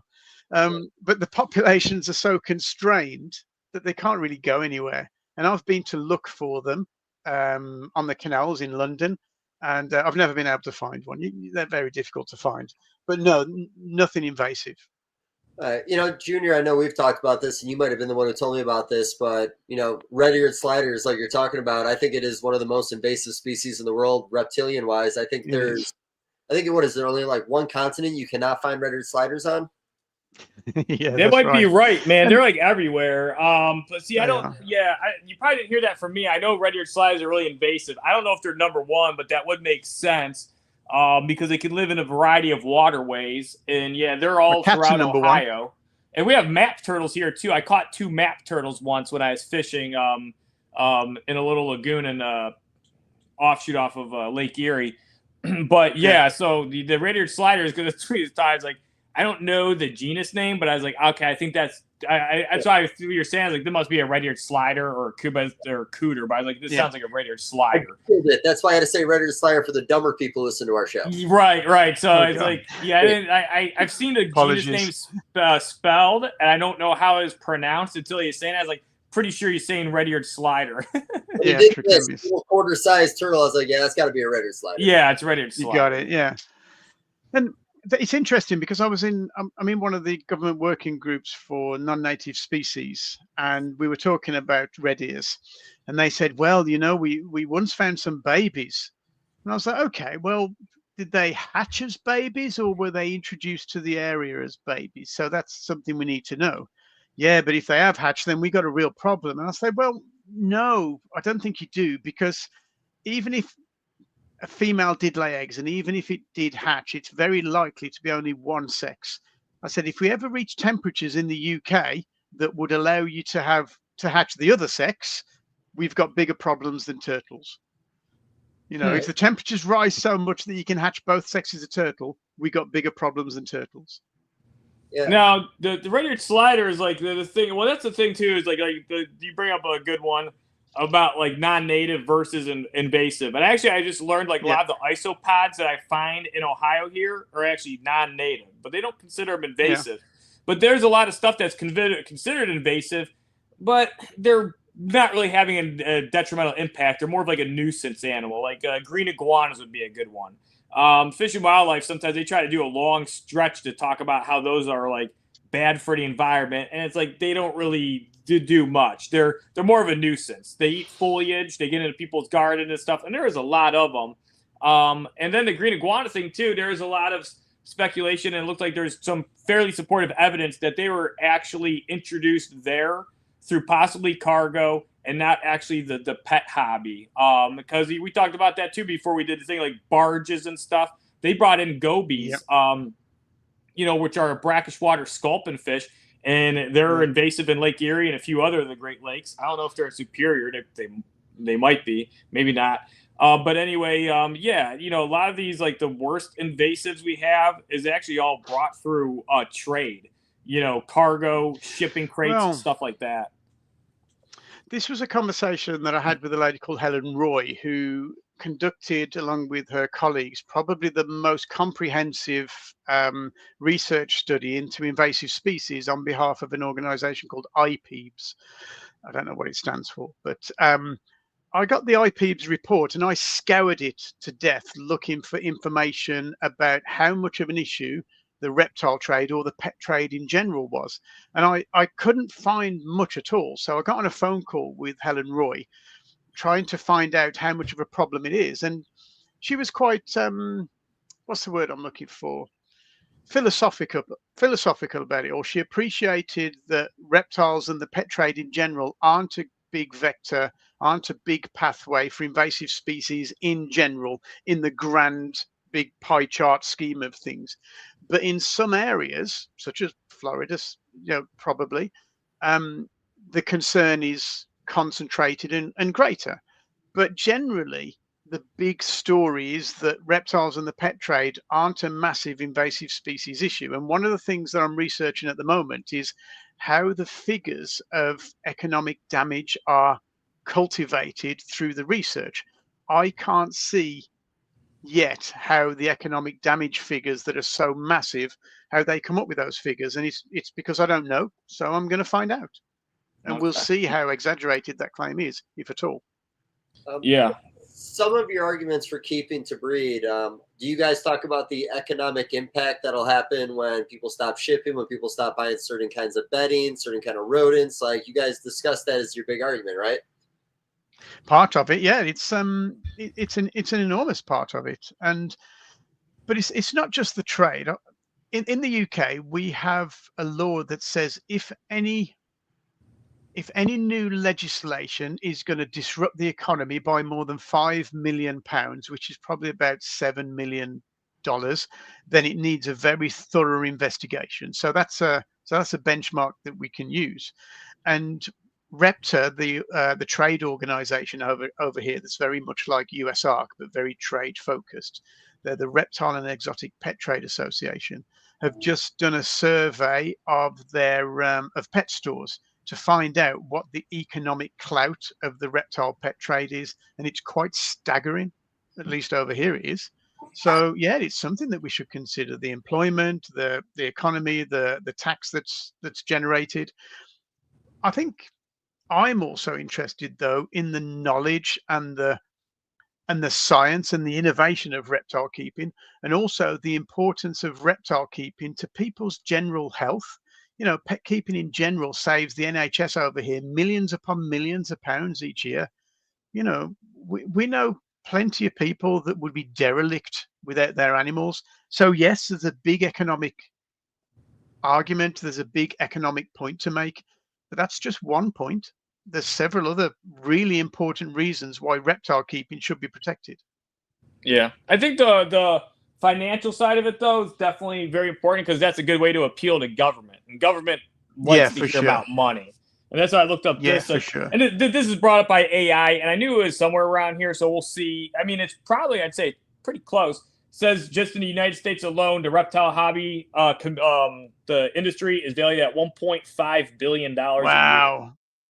That's clout. Just a year. And that's like, you know, because that's everything. Feeders, enclosures. Yeah.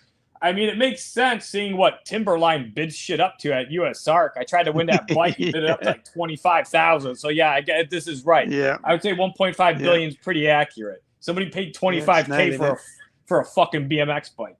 So almost you. Well, this survey that REPTA have just conducted will be published quite soon. So you'll see some extracts from it on our social media when they start releasing the data. I think you'll be quite surprised, especially in a tiny country like the UK, which is comparatively tiny compared to the USA, of course. It's staggering how big how big the trade is, in fact. That's good. That's good. And then one thing, just to rephrase, it said 1.5 billion, so maybe that's not a year. I think that's just maybe the whole entire industry. Well, either way, it's very They large. usually do those statistics per annum, don't they? So yeah, it probably is per year, I'd guess. Yeah, that's what I was thinking. It didn't go into specifics, but again, it's it is a growing hobby, and it's like again, social media and getting attention is really a good thing. So go ahead. So we have to ask why it's growing. Why are reptiles so popular? Because they're cool. No, that's it. They're cool. That's great. Yeah, I mean, to be frank, that's why I started keeping reptiles, because I wanted to look cool. But then when you get into it, do you guys have Top Trumps over there? The card game, Top Trumps. We do not have that. What the heck is that? Use the word Trump in this country anymore, buddy. Yeah, yeah, that's the wrong word to use. But it's a card game from the 70s where you'd compare different cars, and the Ferrari has a bigger engine, but my Volkswagen Golf has more seats. So it's a way of comparing and seeing which one's the best in any given category. And reptiles as pets do the best in most cases. So if you want a pet that's hypoallergenic, that doesn't need walking 3 or 4 times a day, isn't going to miss you when you go to work, isn't going to bite the postman, isn't going to give you nasty diseases, isn't going to, there's lots of reasons to keep reptiles as a pet. They make very good pets. They're also the second safest pet you can keep, according to data that we have from the National Health Service. Let's do another quiz game.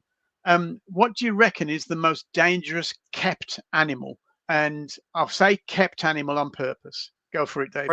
Right here.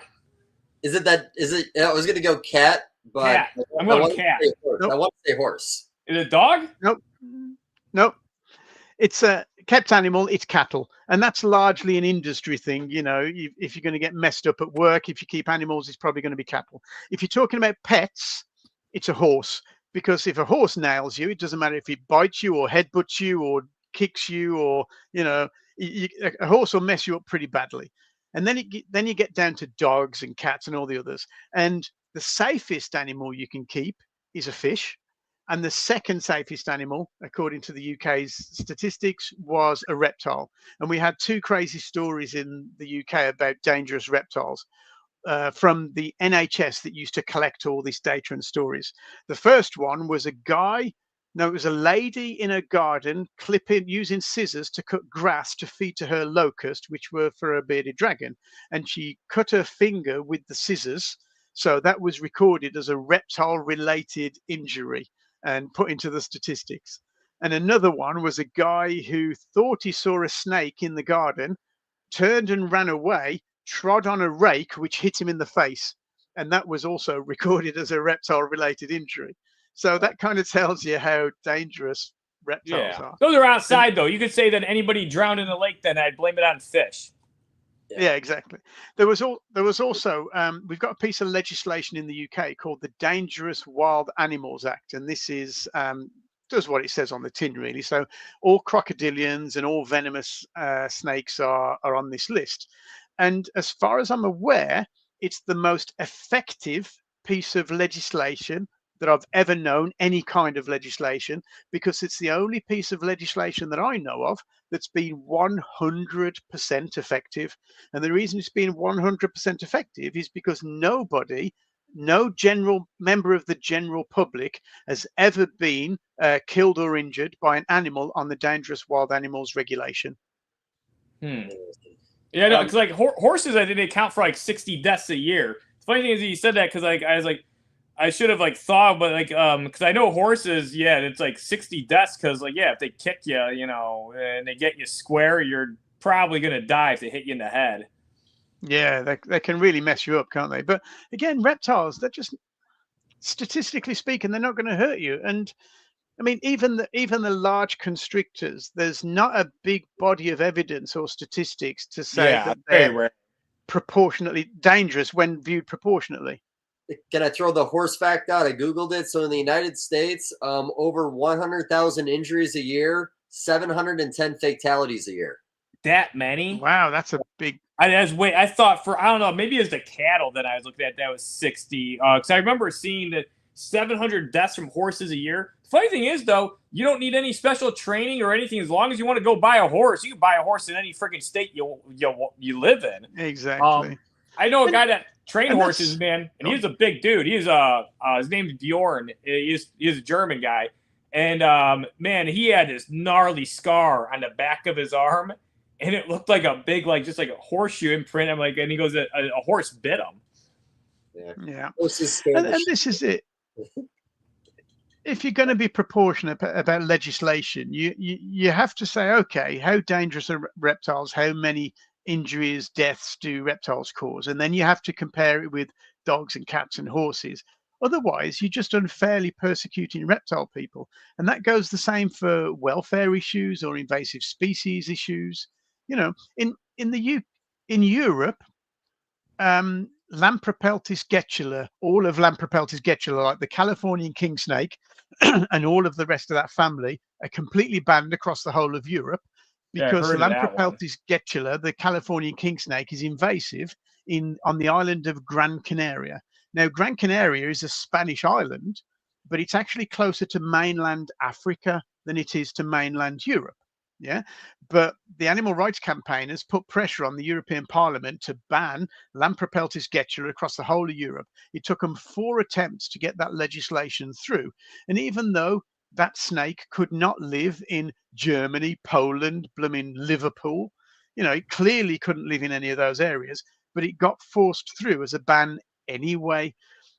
This is the problem that we have. These tiny little pieces of evidence are used to create propaganda that's then used to push through legislation. And our job as responsible reptile keeping is to try to quell that propaganda, to try to correct that misinformation before it becomes legislation. We've been going for 2 years. We've been making great headway. We need to do a lot more. We're constrained by our budget. But while these tiny little issues are overinflated, and legislation is created as a result, we've got a problem. While the internet is full of bullshit about reptiles, people are preloaded with bullshit, and they're ready to create legislation and to support legislation because they think the wrong thing, because they've been told the wrong thing by our opponents who've been active for decades, filling the internet with crap. Yeah, and this is kind of a silly thing to bring up, but you know, when I used to do a lot of reptile shows in the southern states, there'd be a lot of fear of reptiles, and a lot of that is tied into the religion and the Bible, talking about serpents being these negative things, and honestly, a lot of people are afraid of them because of that. Yeah, this is it. There's a big PR issue that we have, and this is where responsible reptile keeping is aiming our resources. We know that most people don't understand. Most people have terrible opinions and badly formed opinions because of the misinformation and the propaganda they hear. Our job is to try to correct that. Our job is to give keepers and specialists and passionate, responsible keepers the resources they need to say, hey, hang on a bit, that's not true. Here's the truth. Here's the real information that you need. We're just giving people the resources to be able to argue with reason and to put our side of the story across. Yeah, well, that's fair. And I know that's one big thing in the United States is talking about educating the public. I'm not going to say we do a bad job at it, but I don't really, I mean, Junior, what are some things that stand out that we do in this community to actually educate the public? It's a difficult job. Yeah, I'd say I don't really I kind of do it passively, you know, with my posts. I've actually had I've had people reach out to me multiple times that say they are afraid of snakes, and they started following my account because they wanted to get over their fear, and they actually started liking the memes I was making about snakes. Yep. And I really think a lot of people are actually passively doing it, and that's why reptiles are becoming more popular through social media platforms like TikTok, Instagram. And they're seeing people keeping reptiles in a light that is very, intriguing. And also, people are more empathetic and affectionate towards their, reptiles, and they're posting that. And people are like, because I'll do with snakes. So somebody's like, yeah, I'm not really that for I feel like I'm less afraid of snakes after watching your stuff and, especially your memes. And they're like, I remember the one, they're like, the person is like, yeah, I have a fear of snakes because I was watching this movie. I guess I've never seen it. It's an older comedy. It's called, I think it's Porky's. and they said that there's like a Oh, poor snake. kid. They said there's a snake in a toilet scene, and they said that gave them like trauma. And I sent him a picture of a hognose snake, and I was like, check out this thing. I was like, this thing wouldn't even like, make it to the set of the movie to even do anything like that. I was like, you don't have to worry about, but I mean, I have seen actually, there's that one incident where somebody had like a reticulated python got loose and went down into the toilet. And I've actually seen like, I think in Australia, but it's a wild snake.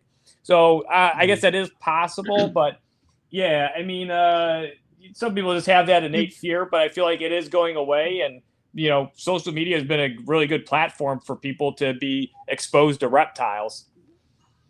Well, social media is a double-edged sword, because on one hand, you have the responsible reptile keeping community showing reptiles in a better light and informing people they're a lot more accessible now.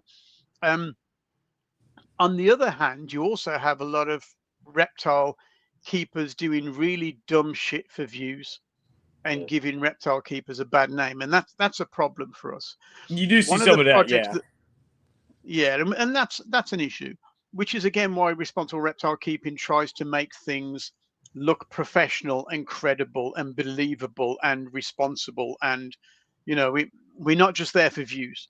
But what we do is every month we run something called My Reptile Pick.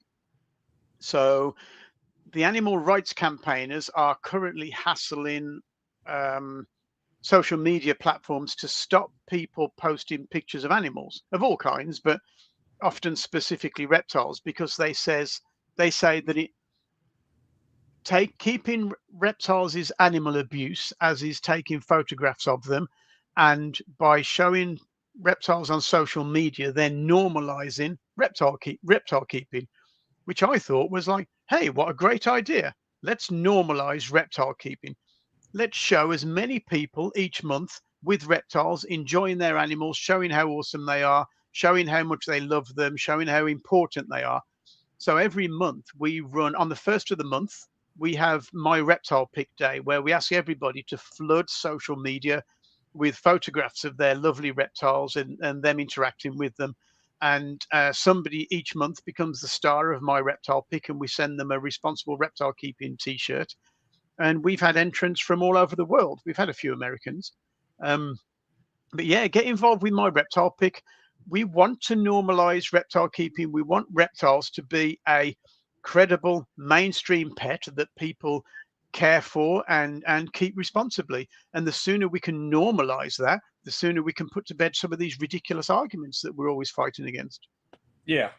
I think a good way to get across to people too is like, I mean, just a general public, because there's like a lot of people that, that are in the reptile community, that don't care. And it's like, well, just because you don't care, you don't have the interest in something specific, doesn't mean that person should lose their right. Because it's like, there's a lot of things I don't care about, and it's like I still think those people should deserve to have like the right to do that. So, it's a difficult situation.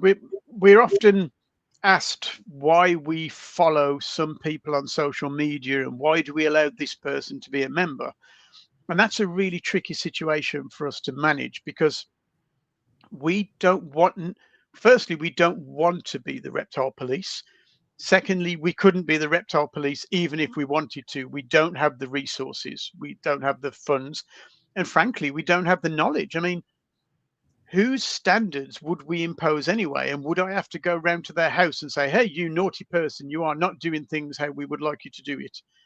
We simply don't have the resources. What we do instead is we try to propagate best practice. We try to feature people who do things well. We try to recommend that people don't do stupid things. So we did a couple of posts, a couple of videos.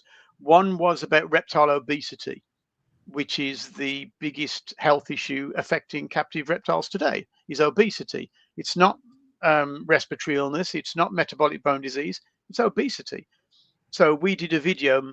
Maybe don't try to, feed your reptiles so much that they get obese. We also do videos about maybe don't release your animals into the wild. Maybe don't cuddle and kiss your animals when they've been sliding through their own crap and catch salmonella. So we're trying to, just because people view our stuff or join as members, or we follow them on social media, largely to keep an eye on what they're up to.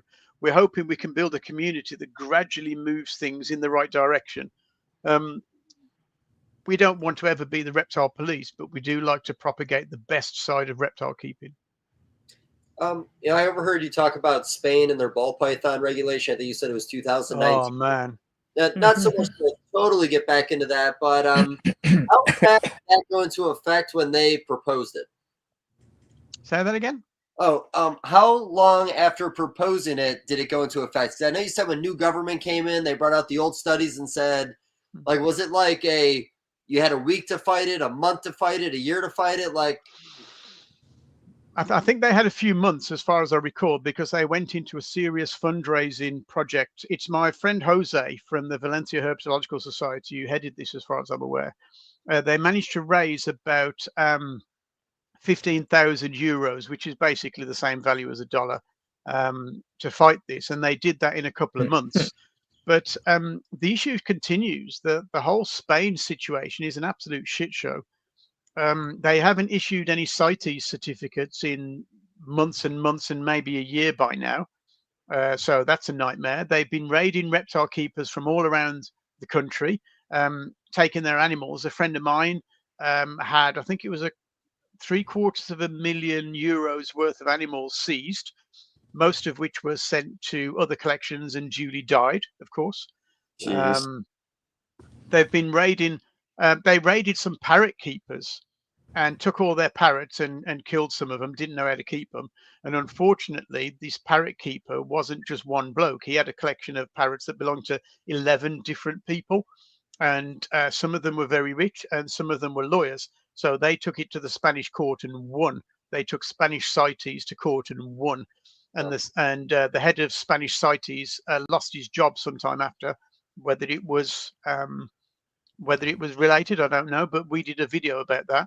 And it's one of our highest viewed videos on YouTube about the Spanish parrot situation, which was absolutely diabolical. They just threw this old couple on the floor and handcuffed them, like an old couple of parrot keepers. It made me sick to listen to that story. But yeah, Spain's an absolute nightmare. Yeah, well, maybe make an example out of them. You do a thing like that, it's going to get a lot of people's attention, just not always in a positive way like they might think it was going to. Trying to think. Junior, take over if you got anything. I had something tip of my tongue and I just lost it. It was while we're on the Spain situation, you've hit the nail on the head when you say that when you do something like that, it generates a whole lot of public anger.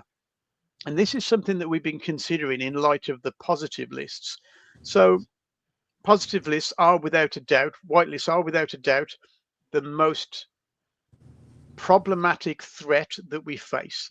And we've been running our petition against positive lists for about, I think about a month now, probably less than a month. And we don't have many signatures, and it's a bit disappointing. Admittedly, we haven't publicized it as much as we could because we've been focusing on the survey. But we need more signatures on this survey because it's vitally important. So why don't we have them? And I think it's because we don't have an immediate emergency that's happening right now. You know, it's not going to come today. But by the time it comes today, it's often too late. In Sweden, where they just had that legislation about not feeding insects to your animals and you couldn't deal with your nocturnal animals during the day because you'd disrupt them, they had an immediate problem that was happening today. So they set up a petition and they got about 6,000 signatures just from Sweden in a matter of a couple of weeks. But because the positive list issue isn't happening today as an absolute emergency, people don't seem to be as angry about it. People don't seem to be as concerned about it. And I'm here to tell you that you should be. You should be angry about it. You should be concerned about it because it will come and get you at some point. And unless we have a strong resistance to it, you know, we shouldn't wait for absolute emergencies. We shouldn't wait for legislation to happen and then get all angry about it. We should be helping to stop legislation happening. I think that's something that we need to find a way to achieve if we want to be truly successful at what we do. Yeah, so we need more people to, do these surveys. It sounds like a fun little thing. You just fill it out, you put in the information, the reptiles, you keep, and it's basically good data that's going to help us, win this battle that seems to be increasingly getting better and better in our favor as we're going towards it, because we're, getting, a lot more support like you, Tony. So this is like, I commend you for this, position that you're in. And, so yeah, I'm definitely going to share. And so this is good too, because like, I didn't know you had like a, monthly membership. So I'm definitely going to be signing up for that. Contribute, contribute wherever I can. And as well as like other people that are interested in, reptile keeping, especially reptile breeders. If you're able to contribute, you definitely should. It goes to a good, resource. And this resource is like, I mean, it's definitely very beneficial to us as keepers, hobbyists, no matter what level you are. Obviously, if you're in a financial position, please do it. If you're not, consider sharing, do the survey. You can do all. Can I tell you a few things people can do to help, and every single one of these is important and useful. So there's several things you could do. If you've got a pen and a piece of paper, I'll hit you with them in order. Number one, join USARK as a member, contribute to USARK. Number two, join Responsible Reptile Keeping as a member. You can join for as little as $5 a month. It's nothing, but it's really, really helpful. It gives us a bigger voice. Number three, share the shit out of all of our content. Even if you're only sharing it and your Auntie Betty sees it, your Auntie Betty is exactly the kind of person that we need to convince that reptiles aren't a bad thing. We need to share it as widely as possible. And the more people who see our content, the more successful we can be in spreading our message. And the more successful we are, the more likely the algorithm is to share it further. So share our stuff, like our stuff, and subscribe to our channels. That's free. You can just click a button and it helps us so much. I can't begin to tell you how important that is. The next thing you could do is support the organizations that support us. Go onto our website, look at the bottom, there's a little carousel of all the businesses that support us. Those are the businesses that understand the mission. Those are the people who have stepped up and said, hey, this is important, it needs to be done, we're going to support them. So if you go and do business with them, everybody wins. But the most time critical things you can do is at the beginning of each month, post a photograph of you and your reptile online, tag it with my reptile pick, hashtag my reptile pick, and tag Responsible Reptile Keeping, and it all joins this great big list of people's reptiles.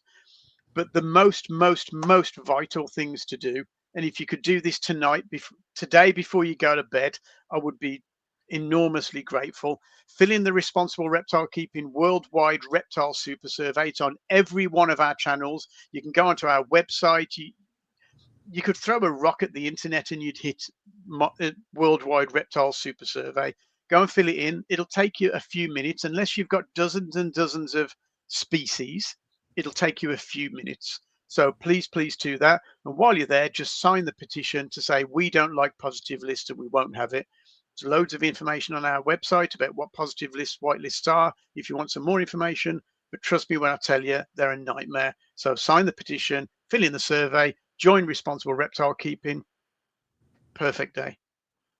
Awesome. Thanks, Tony. And yeah, everybody just go and put in Worldwide Reptile Survey, and it'll actually bring you up first thing. So I put in Worldwide Reptile Survey. It actually auto-filled it. And then, I click the first link and you're there. Click to begin. And Exoteria, Arcadia, Zoomed. Zoomed, I use Zoomed products. Their calcium's great for supplementation. I use it on my snake prey. I use it for my feeder insects for my geckos. I really like Reptivite, Zoomed, but though they're a big supporter of USARK. Yeah. Those three organizations were the three that really stepped up in the early days to help get Responsible Reptile Keeping off the ground. Do you know about the big reptile show in Hamm, Germany? I've been there a few times actually when I was younger. Have you? Cool. Yeah, I've been there a total of like 5 times. I was there from about 5 or 6 times. Well, if you go again, let me know. I'll buy you a beer when we get there. But I was talking about beer. I was sat in the bar with Emmanuel from Exoterra, just as we were thinking about responsible reptile keeping. I said, "Hey, like, I've got this idea that I think is urgent and essential." And so I described it to him, and we'd both had a couple of beers, admittedly. And he said to me, "That's an awesome idea. It needs to be done. Come to me with a credible proposal, and I will help you to get funding." So we did, and he did, and he helped us. Arcadia were involved from day one. Went and sat with their CEO. He said, "This is perfect. We'll help you fund it." As did Rita and Gary Bagnall from ZooMed. Sat down with them. They understand the mission, and like I say, we had Redline Shipping on board. We Zen Habitats. We've got cages on board. Reptile Basics. BioDude. Josh's Frogs. I'm trying to think of some of the others so that I don't forget them. These are the businesses that understand the mission, that have got on board to help support us, and we just need more coverage. We just need more exposure, and that's where you guys come in. Yes. The whole time I just started filling out my survey because I wanted to kind of. I should have said when I started it, so you can see how long it takes.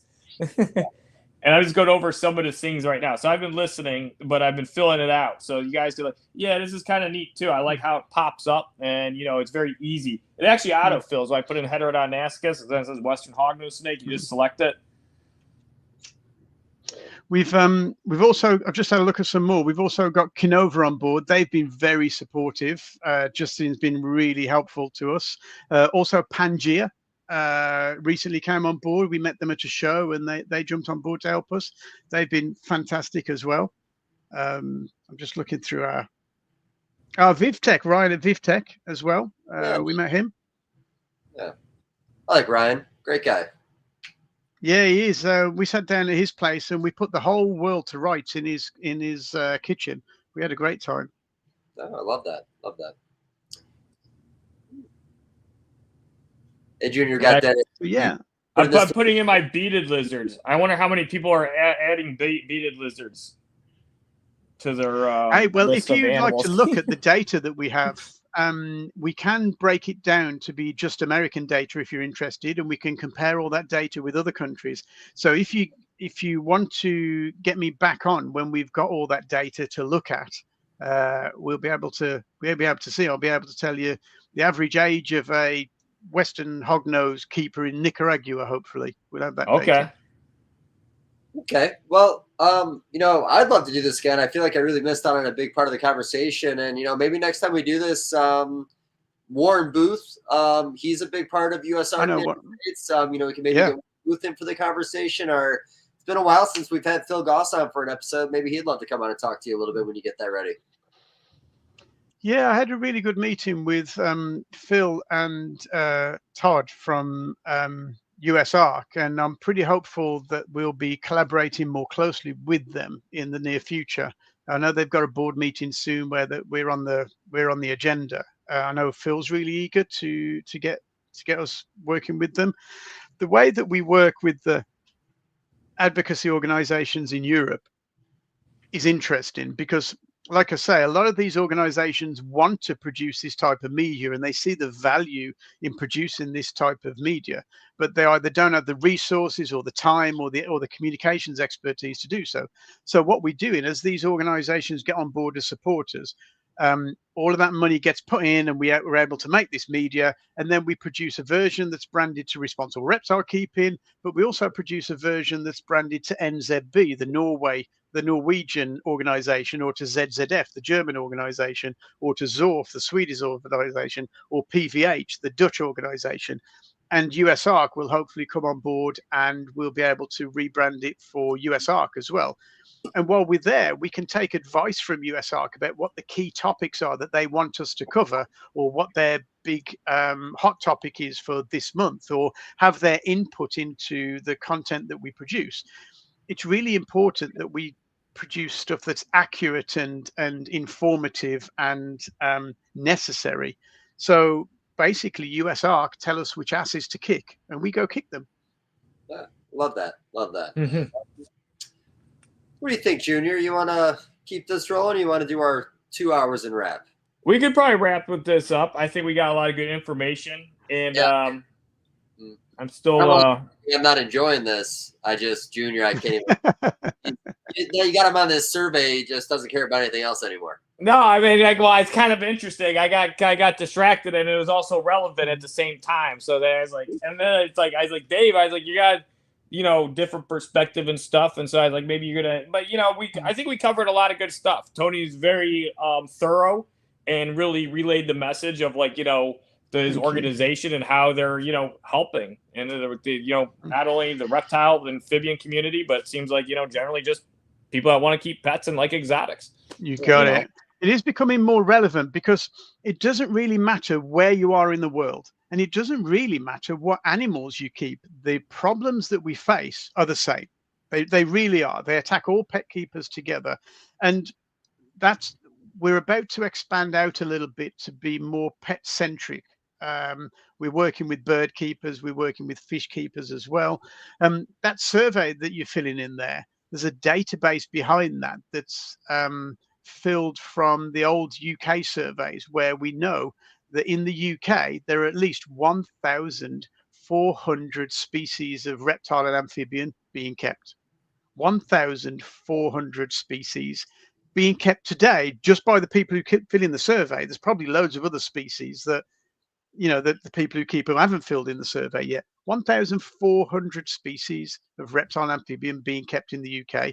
And in the EU, since the European Union was actually formed in the 1980s, we collected together, I say we, I didn't do a damn thing. It was a friend of mine, Chris Newman, who collected together all of the price lists from all of the reptile dealers around Europe to find out all of the different types of reptile and amphibian species that have been traded in the EU since the EU was created.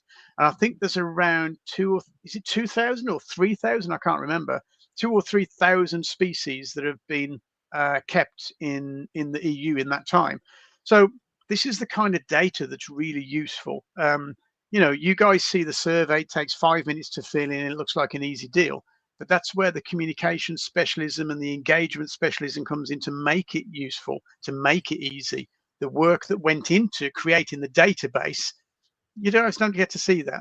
That's what we're doing. We do the heavy lifting in the back end. So just because, I definitely want to try to plan another one of these. How long until you guys think you'll have your data in order? We want to come in here and start discussing that. Say that again?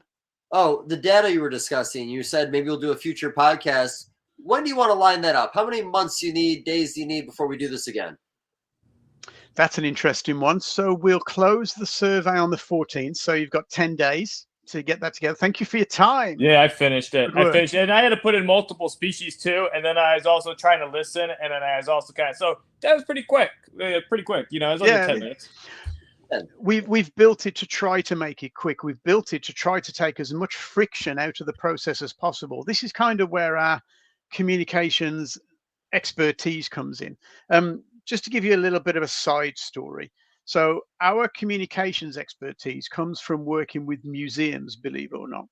So if you're at work and someone gives you a really boring report, you have to read it because you want to keep your job. If you're at university and you get given a boring textbook, you have to read it if you want to pass your exam. If you go to a museum and you're looking at the signs on the wall and they're really boring, you don't have to read it. You just get your phone out and go do something else. So as communicators in museums, we have to make sure everything's engaging and interesting and doesn't have friction in the way. It has to be really comfortable and easy access. So that's how we managed to make all of our communications work, and that's why the survey works so well. But as just coming back to your point, David, that the survey will close on the 14th. We've already extended it by a fortnight to drag in the stragglers. So that will close on the 14th. We've got a guy on board from the Federation of British Herpetologists, a guy called Sid James. He's a qualified professional statistician. And he's the guy who does all the number crunching. His number crunching previously was done from just UK statistics, but now it's worldwide. It's at least 3 and probably more like 4 times as big a job for him to do. I would say if you give us a month from the end of April, so by the end of May, we should have something to show you. Okay. Okay, Well, cool. yeah, why don't me and you work on it, but I definitely think we should bring Warren Booth or Gaussen for the next one, and talk a little bit about that. I think it'd make a really good conversation. Goss would be great. Happy. You may have done with Phil. I haven't had Phil on yet with my segment. I think I've done Phil twice so far. Once on here, once on another network. But I'm sure if he has enough of a heads up, he's easy to book, I believe. Okay. Yeah. Well, the last thing I should say is that I'm actually over in the USA around about the Tinley show time is it October? October, sir. Yeah, Yes. October, yeah. So I'll be over there. We'll be staying with my sister in Ohio, which I believe is close to you, my friend. Yeah, I live in Ohio. I live in right between Cleveland and Akron. I'm in Northfield area. Yeah, I shouldn't really advertise where I'm at, but yeah, I already did. Okay, yeah. She's down in the tri-state area, down on the border with West Virginia and Kentucky. Yeah, so, I know where. Yeah, it's a little bit. It's not too far. It's not super far. A few hours. I'm sure it's close enough for a beer. But I'll certainly be at the Tinley show. So if anybody's at the Tinley show and they see me, come and tap me on the shoulder. I'll see what kind of free merch we can give away while we're there. If you want our magazine, just go and sign up for the magazine newsletter on our website. That's free and digital. Yeah, that kind of thing. We like to be generous. Thanks, Tony, for your time. Everybody, please support responsible reptile keeping at US ARC. Go and do that survey. I did it. It's fun. It's quick. And yeah, and it's useful information. That's that collective data that's going to help with, this fight that we've been talking about this whole entire conversation. So thanks for your time, Tony. Thanks for joining in, Dave. Thanks for having me. Yeah. And thanks again, Dave, for coming in and doing this. So anyway, that's the show for tonight. Thanks again, everybody, for listening, and we'll see you around. Thank you, guys.